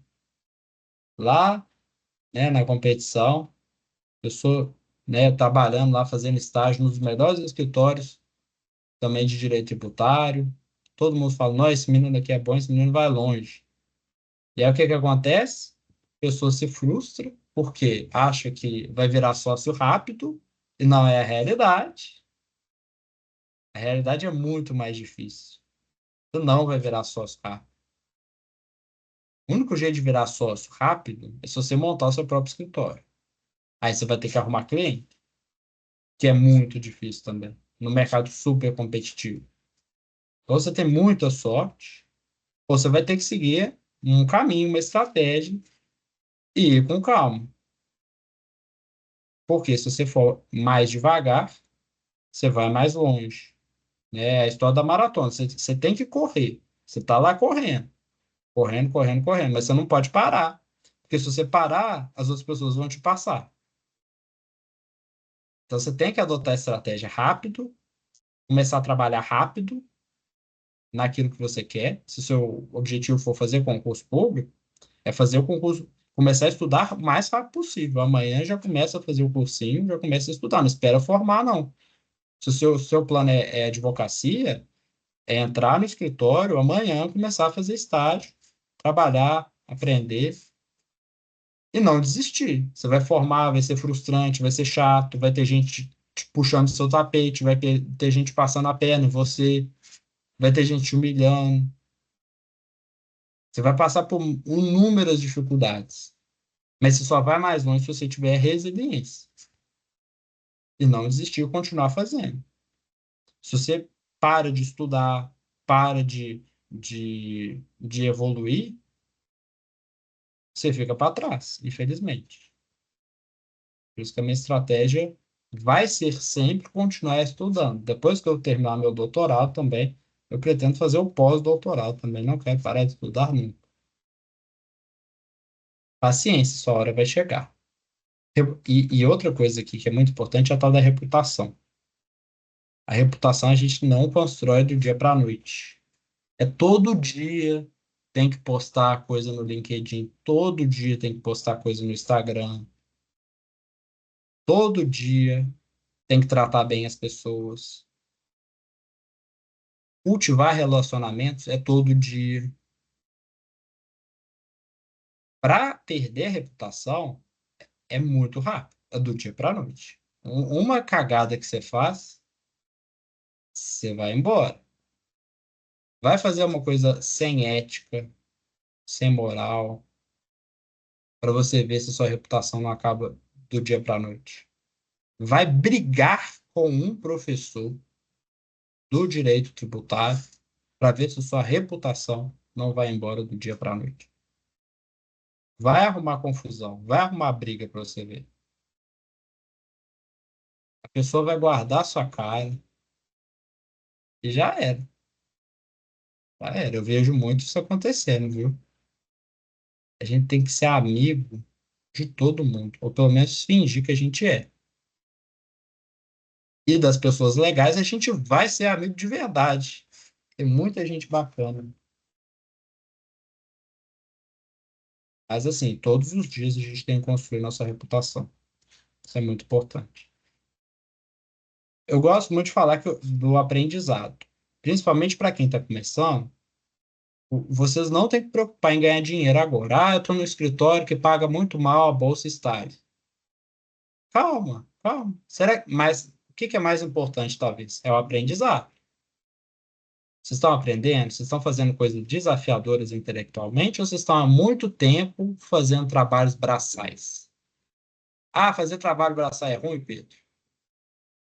Cara, quando eu comecei, eu fazia trabalho braçal demais. Lá no PP Prova, quando eu comecei, lá em 2015, eu cadastrava a questão no aplicativo deles. O que que significa isso? Fazer Ctrl+C, Ctrl+V, Ctrl+C, Ctrl+V, Ctrl+C, Ctrl+V o dia todo.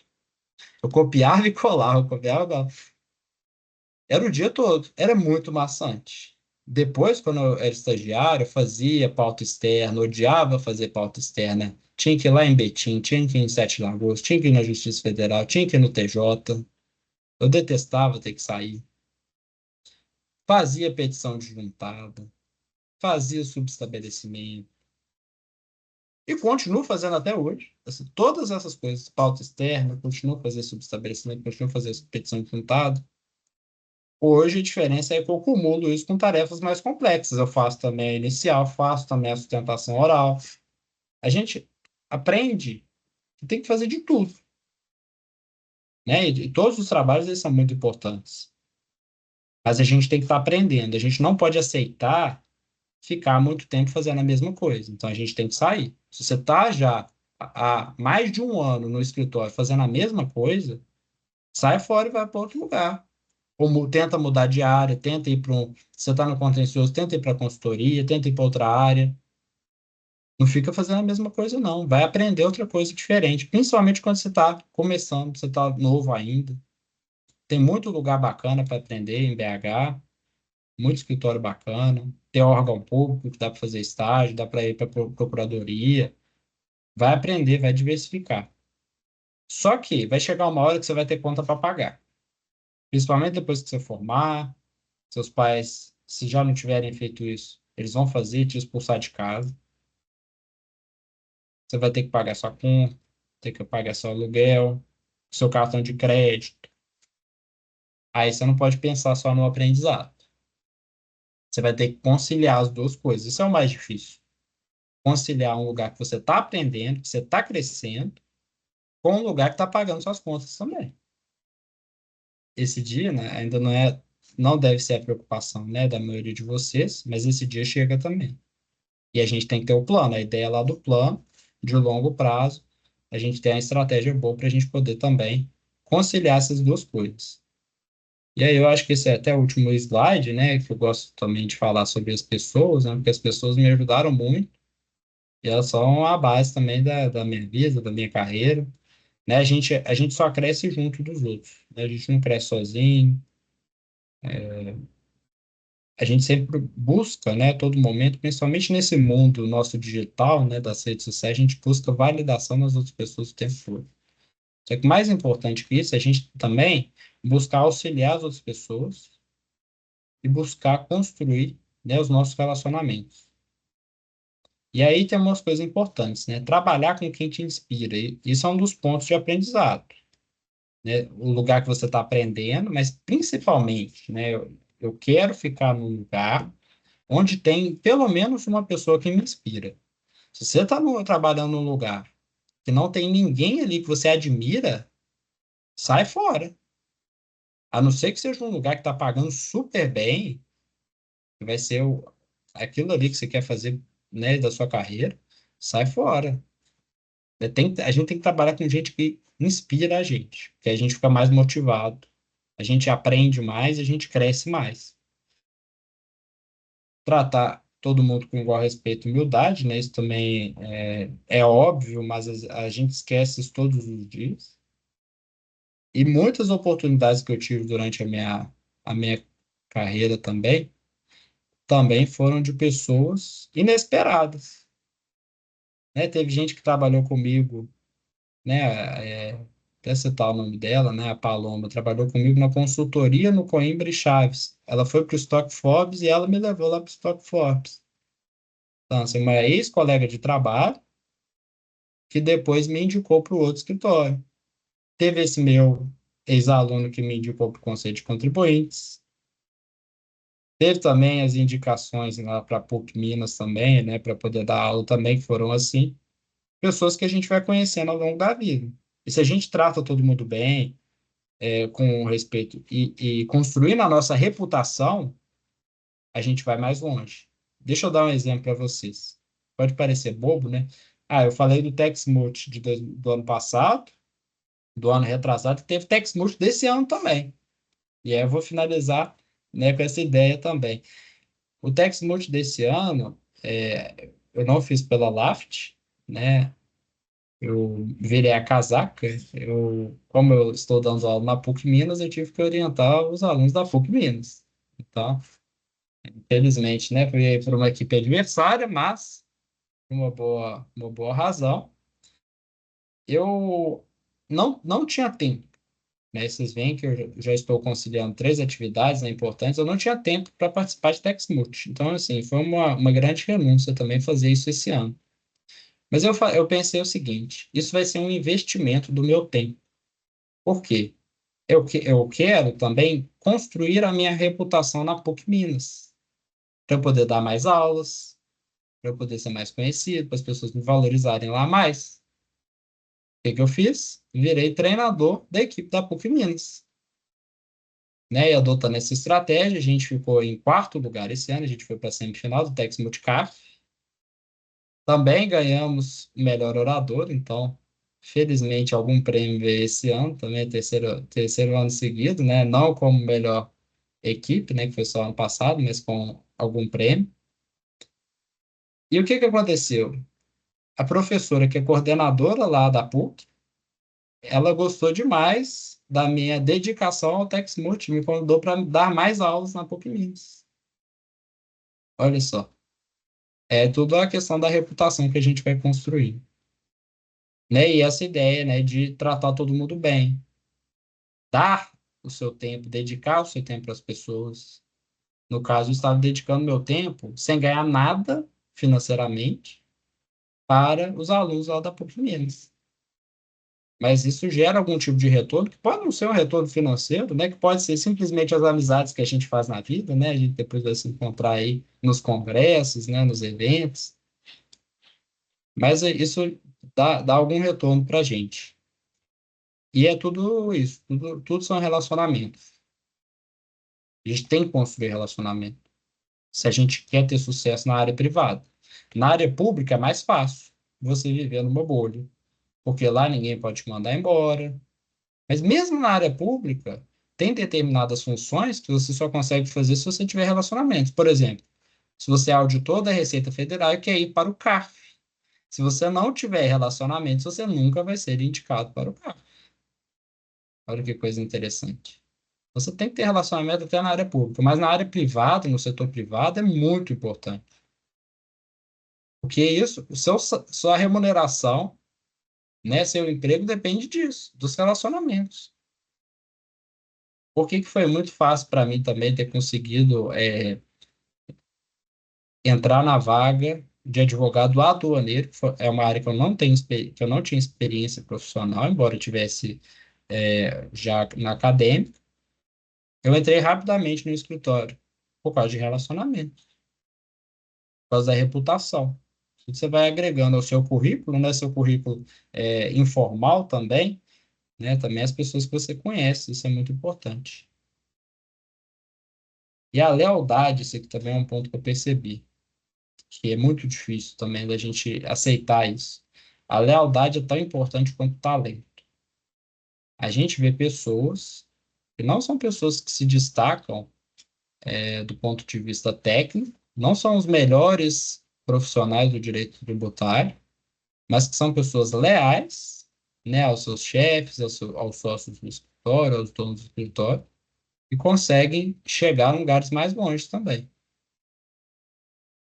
Isso aconteceu comigo, né? Essa demonstração de lealdade também aconteceu comigo lá no Coimbra, né? Quando eu já tinha completado meus 4 anos de escritório lá, eles também reconheceram essa minha lealdade. Isso veio sob a forma de promoção também.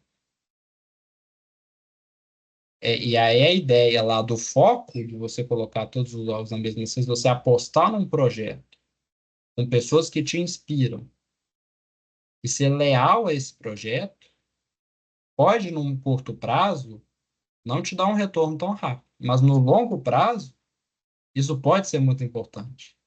Ainda que você não tenha um mestrado, ainda que você não seja, né, o maior conhecedor do direito tributário, mas você é leal àquela pessoa, àquela equipe, e eles vão te retribuir essa lealdade um dia. Então, isso é muito importante também. Então, várias coisas, talvez aí até em sentidos contrários, né? Vocês veem que a resposta nunca é fácil, né? Mas a gente tem que ter uma estratégia, a gente tem que adotar a diversificação, né? A diferenciação, tenho que me diferenciar em alguma coisa, tem que ser bom em alguma coisa, e também apostar em projetos, né? Colar, né? Estar do lado de pessoas boas, né? Seguir um chefe que te inspira, ser leal a ele, isso vai te levar mais longe, né? E cultivando os relacionamentos.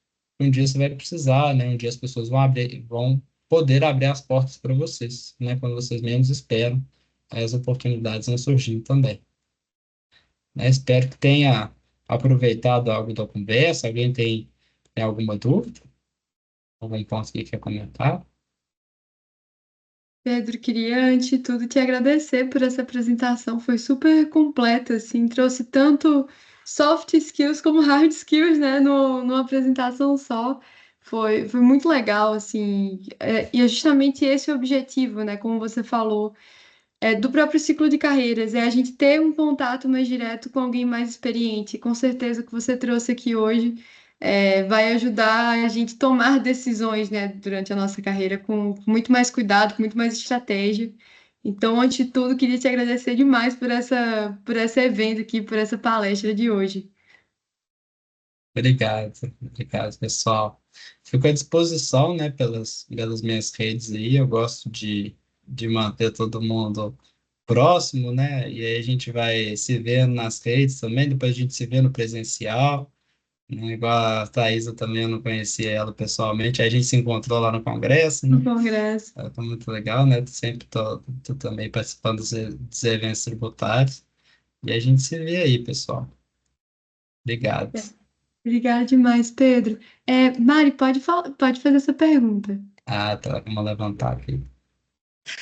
Oi, Pedro, tudo jóia? Tudo bem? Você? Eu sou diretora de extensão da LAFT, eu queria te agradecer também pelo evento, foi ótimo, além da gente conseguir ter acompanhado essa trajetória.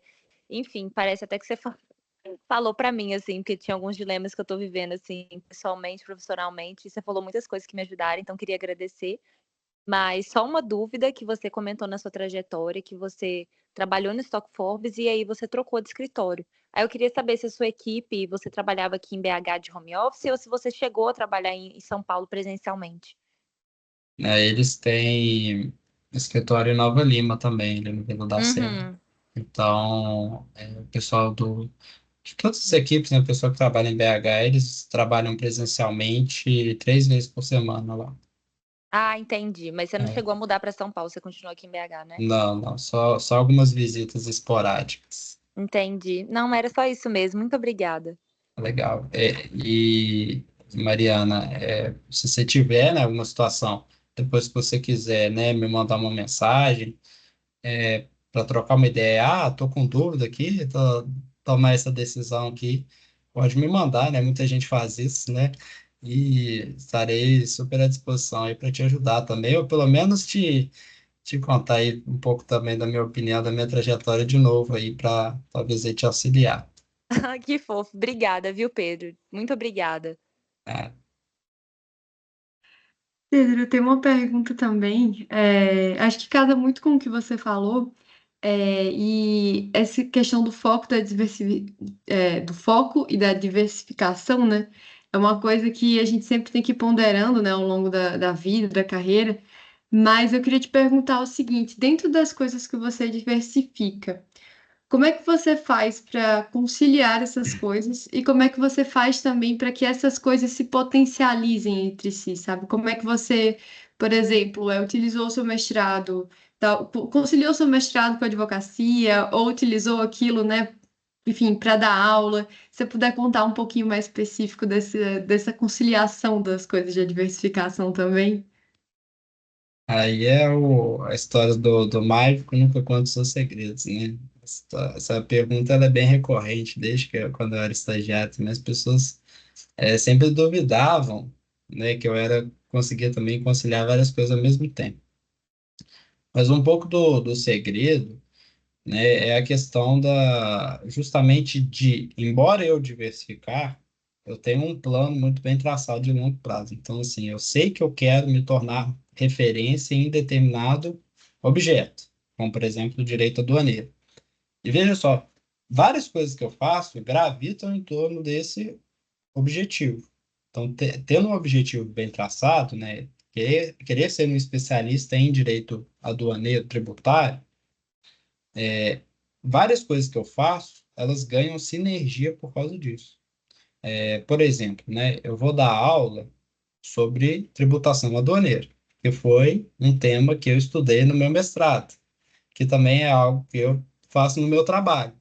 Então, eu economizo muito mais tempo do que se eu fosse dar aula sobre planejamento tributário, trabalhasse com ICMS e meu mestrado fosse direito aduaneiro. São três coisas totalmente diferentes. Mas não, eu penso em como eu vou utilizar aquele conhecimento e aquela habilidade de forma a economizar tempo também, né? Então, é um pouco aí do objetivo, né? E tentar conciliar as coisas em torno desse objetivo. Então, é muito tentador para mim, eu sempre gostei de fazer muitos cursos. É muito tentador para mim ver um curso sobre um determinado tema, por exemplo, imposto de renda, e querer ir atrás desse curso. Mas eu sei que hoje isso vai me tirar do meu foco.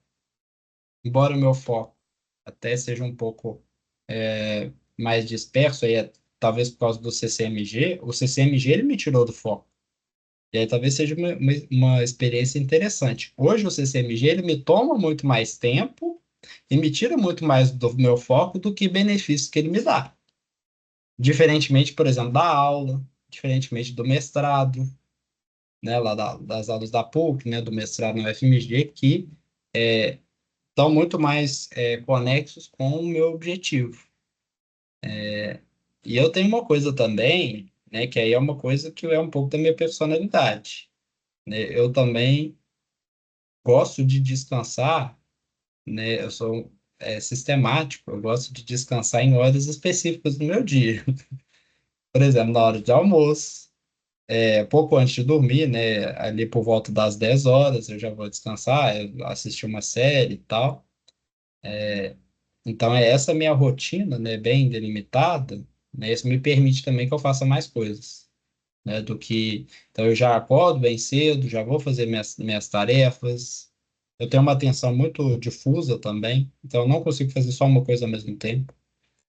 Então, eu estou fazendo trabalho, estou fazendo volta do CCMG, preparando aula, cada hora eu vou alternando aqui as abas do computador, mas sempre aí com essa curiosidade, né, de fazer o que eu gosto, de ter encontrado o meu objetivo, o meu propósito. Eu acho que é um pouco disso. Quando a gente está fazendo também o que a gente não gosta, o que está fora do nosso propósito também, a gente faz com pouca vontade.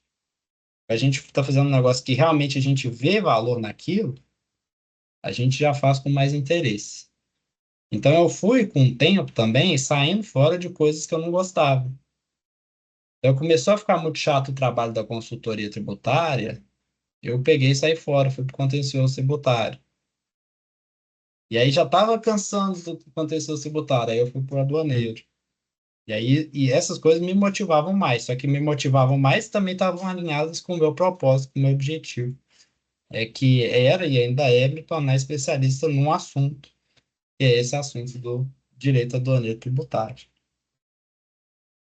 Assim, a resposta fácil não tem, né? Mas Sim. talvez aí alguma luz aí. Mas, assim, muita coisa que eu também percebi uma coisa. hum, Eu perdi muito tempo também fazendo coisas que não eram importantes para o meu propósito. E tá tudo bem, né? A gente não acerta sempre, né? Mas a gente também não precisa buscar também diversificar em muitas cestas, não. A gente tem que ter ali talvez umas duas ou três para a gente ir conciliando, para a gente conseguir administrar. Por isso que eu acho que se você gosta muito e trabalha com, por exemplo, tributos indiretos, com ICMS, vai trabalhar com IBS, com CBS, com PiscoFins, especializa nisso, né? Não fica perdendo tempo fazendo curso, talvez, de imposto de renda ou curso de contabilidade, que não vai ser tão útil, né, para aquele seu conhecimento. E aí, a contabilidade é um exemplo muito bom, que hoje eu uso muito pouco contabilidade ou quase nada, né? Talvez, se eu não tivesse me especializado antes, eu tivesse feito outros cursos de direito aduaneiro, talvez teria sido mais útil para mim hoje do que a contabilidade. Mas, ao mesmo tempo, a contabilidade pode me ser útil no futuro, né? Eu não sei também o futuro. Sim. Mas é isso, eu acho que é importante a gente buscar o nosso propósito. A gente não vai acertar, a gente tem que tentar algumas vezes, mas quando a gente vê algo que a gente realmente gosta, a gente tem que colocar aquilo ali no centro das nossas atenções. Perfeito, Pedro. É aquilo, né? É um planejamento, mas um planejamento aberto também, né? Para a gente ir descobrindo o Uhum. nosso propósito, né? Nossa rota vai mudando sempre, né? Nunca é uma rota. Poderia ter botado essa imagem também no meu PowerPoint, né? Não é uma linha reta, né? A nossa carreira, ela é uma estrada tortuosa. Às vezes a gente cai, às vezes a gente levanta, às vezes a gente toma porrada. Não, a porrada é o que mais tem. Não. Frustrações. É muito mais fácil frustrar do que ter alguma coisa efetivamente para comemorar. E é por isso que a comemoração também ela é importante, ela tem que ser, a gente tem que celebrar os meus momentos de vitória, né? Para tudo vale a pena também no final, né? Com certeza. Pessoal, alguém tem mais alguma pergunta? Pode fazer, Licença, Esther. eu Ah, posso fazer uma pergunta? pode, Pode fica à sim. vontade. Primeiro, eu não vou ligar a câmera, gente, que eu tô no trânsito. Inclusive, eu peço desculpa se alguém tivesse com a mão levantada, que eu não consigo ver daqui. E eu queria, na verdade, era agradecer também tanto ao Pedro quanto o pessoal da LAFT, né, as meninas aí, sensacional. Eu não sou da LAFT, eu estou no 10º período do curso de Direito da faculdade, né? Na verdade, estou no 11º, estou atrasado. Mas todos esses eventos da LAFT eu estou participando e hoje eu acho que foi uma aula de vida. Não foi um negócio sobre carreira só, não. Porque o Pedro fez questão de trazer assim, pontos excelentes para a gente pensar. Eu mesmo que estou agora formando na faculdade, sempre tive muita dúvida com relação à pós, e aí eu te agradeço por isso que você falou sobre o IBET, essas dicas aí, porque assim, isso aí acho que mudou totalmente o plano que eu estava. Porque aí você trouxe uma experiência de alguém que sabe e foram pontos muito relevantes, então eu agradeço você por isso. Eu fui seu aluno na época do Onofre, né? No caso, o Onofre faltou muitas aulas, e aí, no caso, você aparecia em todas as aulas e eu vi o quanto que você era bom dando aula, eu imagino que hoje deve estar até melhor. Então eu vi a sua competência e quanto ao seu livro, inclusive no congresso da ABRADT, eu estava lá, fui junto com o Flávio, eu trabalho com o Flávio Bernardes, e vi seu livro lá, até pensei em dar uma folheada, mas eu fui deixando para o final e no final acabou que não deu para eu pegar. Mas depois eu vou comprar ele. Mas se você quiser sortear aí para a gente, pode também, que eu acho que ninguém vai achar ruim, não. Mas, Pedro, eu te agradeço assim de coração, porque você me deu dicas, não só para mim, né, para todo mundo, dicas valiosas que eu tenho certeza que a gente, assim, vai ajudar a gente mais, não só na carreira como um todo, mas na nossa vida, viu? Então, de coração, muito obrigado. E mais uma vez agradeço as meninas aí também, que esses eventos que vocês fazem são sensacionais. Ah, muito legal, legal. Prazer, que bom que eu fui seu professor, né? Lá, estagiário docente lá no Onofre. Pela sua voz eu tô lembrando um pouco, né? Mas pela sua cara, com certeza eu vou lembrar depois. Sim, é uma pena que na época eu não estava tão envolvido com o tributário ainda, porque eu estava era com medo do Onofre nas aulas, então eu não É, ficava me dedicando tanto. Mas hoje, se eu pudesse voltar atrás, eu teria feito diferente. mas legal. Quanto ao meu livro, o Flávio Bernardes ele comprou também. Depois você pede emprestado para ele também. E se você O gostar muito, emprestado, você sabe. É, não, bom saber, mas depois eu pego emprestado para devolver uns anos depois. se você gostar muito, você compra que vai valer a pena. Não, eu falei brincando, mas eu faço questão sim, porque o aduaneiro é uma coisa que realmente eu tenho muito pouco estudo sobre e eu gostei. E a sua fala foi interessante para eu aprender. Fora que você deu uma aula aí também sobre administrativo estadual, né? Foi muito bom também, eu acho valiosíssimo, que é uma coisa que até nas aulas de processo tributário na faculdade, realmente a gente não só vê o federal e não vê o estadual, muito menos o municipal. Então é sempre muito bom também aprender sobre. Legal, show de bola.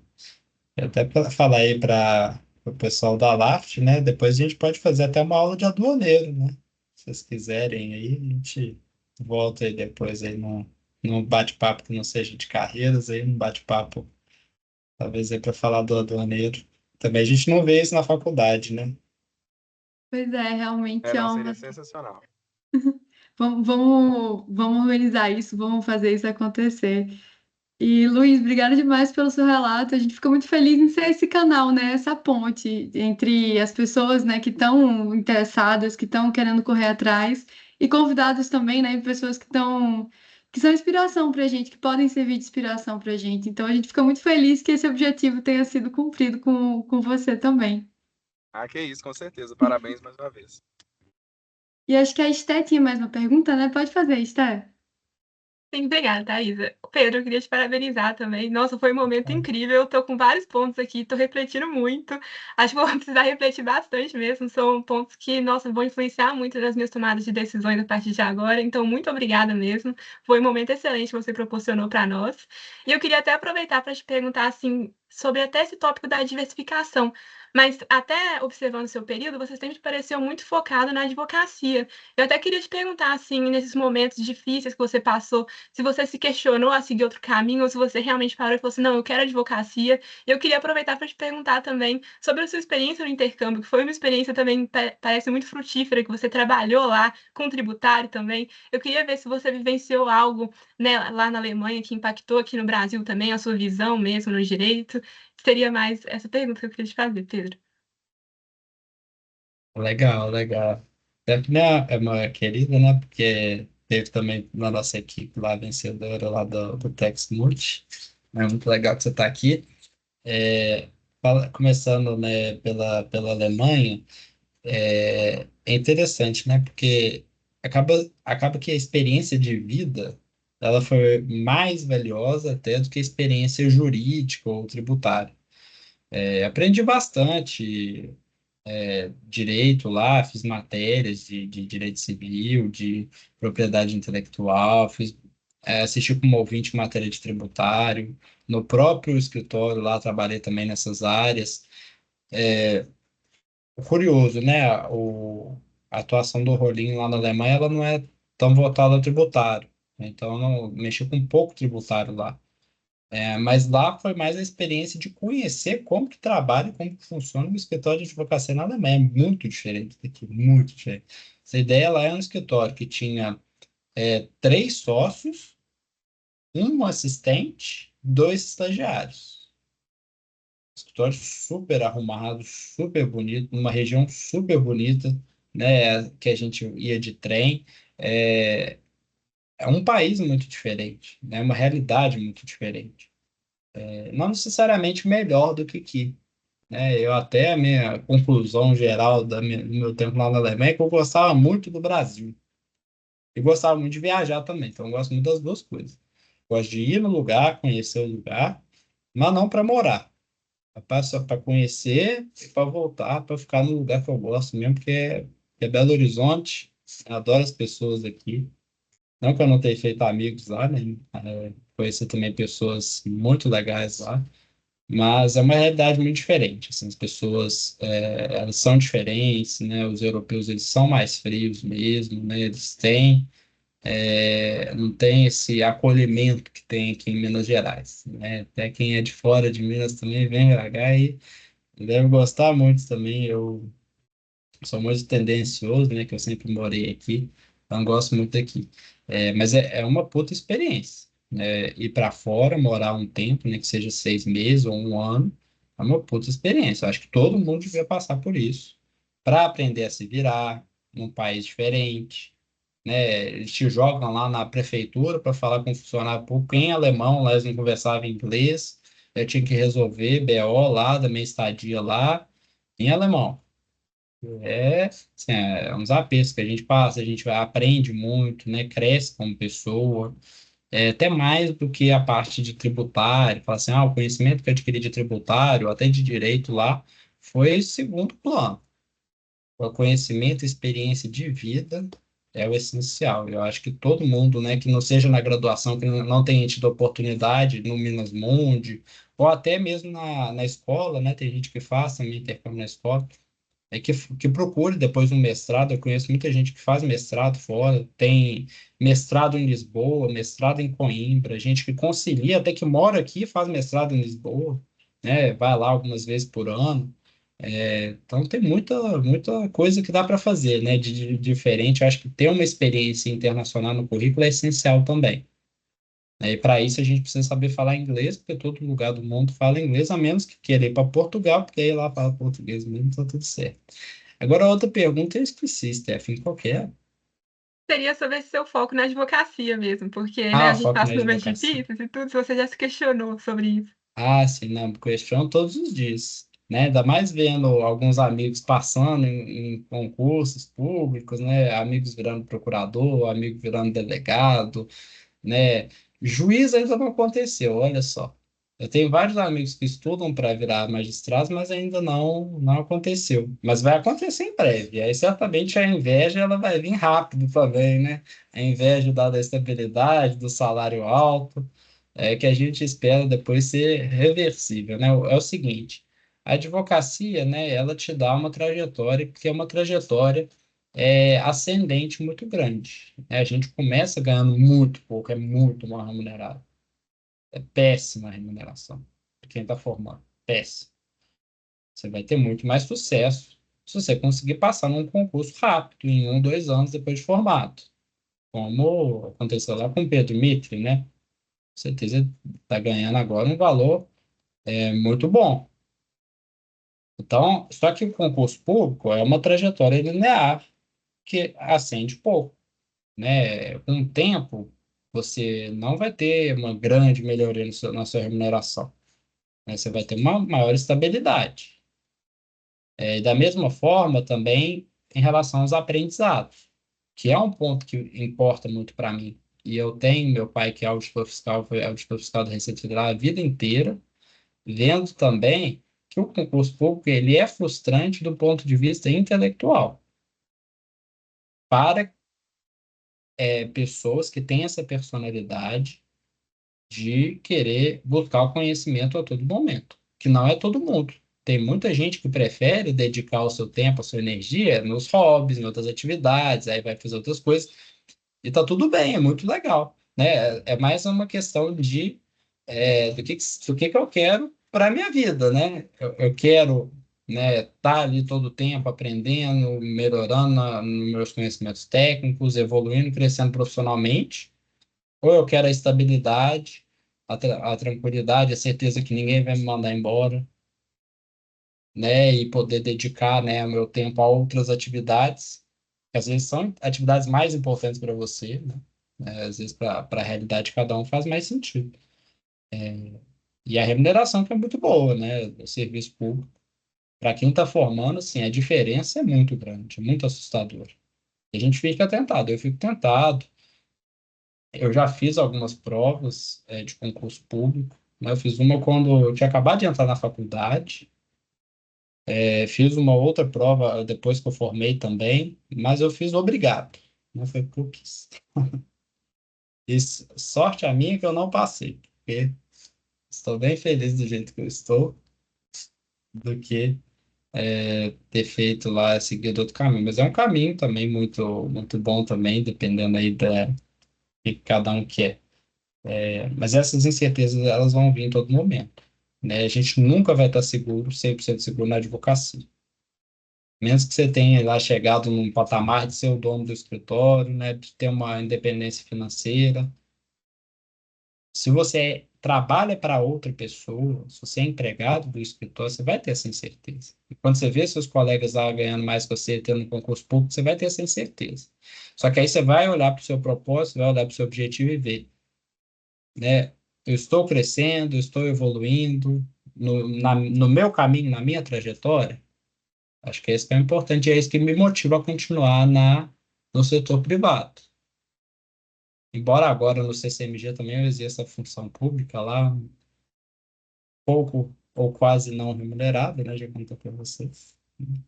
E esse é um ponto também interessante de contar, né? Porque também não contam isso aí em todo lugar. E o auditor fiscal da Receita Estadual do Estado de Minas Gerais, ele ganha praticamente o teto constitucional. É uma remuneração muito, muito significativa. Esse auditor, quando ele vai para o CCMG, ele continua ganhando seu próprio salário, o mesmo salário que ele ganhava antes. E vou fazer um chute aqui, talvez 20 vezes mais do que eu ganho para julgar o mesmo número de casos no CCMG. Então, o conselheiro dos contribuintes no CCMG ganha cerca de aí, 1,20 avos do que um auditor fiscal emprestado para o CCMG ganha. Isso é frustrante? É frustrante demais, é frustrante demais. Mas aí você olha para o seu propósito, aí tem que advogar, né? Não posso viver só disso, né? Tem que advogar, tem que estar no escritório, tem que dar aula, tem que, vamos dizer bem informalmente, fazer o meu corre, né? E é interessante da advocacia também é que a gente vai atuando também, fazendo vários bicos também. Chega o vizinho tem um problema. A companhia aérea te deixou na mão aquele dia, vou processar a companhia aérea. Vou ajudar o vizinho. Vou fazer a consultoria lá para o primo. Né? Minha avó está com um problema. Então, a gente vai acumulando, né, várias funções. O mercado privado é isso, você vai trabalhar demais, às vezes vai parecer que nada está valendo a pena, mas vai ter um dia também que as coisas elas vão valer a pena e valem muito a pena também. Eu, pessoalmente, eu estou nessa pelo aprendizado. Eu acho que a motivação intelectual disso tudo, poder aprender mais e coisas diferentes todos os dias e ver a minha evolução constante, para mim é o que importa. Eu espero ter respondido essa pergunta. A inquietação, ela sempre vai existir, né? A incerteza. Acho que até para quem está do outro lado também, para quem passou no concurso também, e está trabalhando lá no Acre, ou lá em Roraima, ou no interior de Minas Gerais, esperando seu tempo para voltar para a capital, ou para passar num outro concurso, né? Também tem esses outros desafios também que as pessoas passam, ou ficar muito tempo estudando e não conseguir passar no concurso. Tem sempre o outro lado, né? O outro lado da moeda. Excelente, Pedro. Muito obrigada. Nada. Pessoal, alguém tem mais alguma pergunta? Wagner colocou as palminhas, é isso. Eu queria agradecer demais, Pedro, pela sua contribuição. Realmente, como o Luiz falou, como a Esté falou, como a Mari falou, e como eu tenho certeza que todo mundo se sentiu, é que foi uma palestra que ajudou a gente, assim, para a vida, para a carreira, abriu várias caixinhas na nossa cabeça e deu para ter uma noção, assim, macro, né, da nossa carreira e como ela se alinha com a nossa vida também. Então, queria te agradecer demais pela sua disponibilidade, por estar aqui com a gente hoje. Pedro, obrigada demais.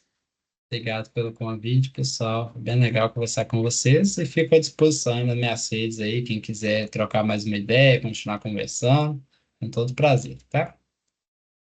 Muito obrigada, Pedro. Parabéns. Pessoal, Obrigada, pessoal, pela presença. Tchau, tchau. Boa noite. um abraço, boa Tchau, noite. Pedro. Muito obrigada. Tchau, gente. Boa noite. Obrigada pela presença. Boa noite, pessoal. Obrigada. Tchau, tchau. Boa noite.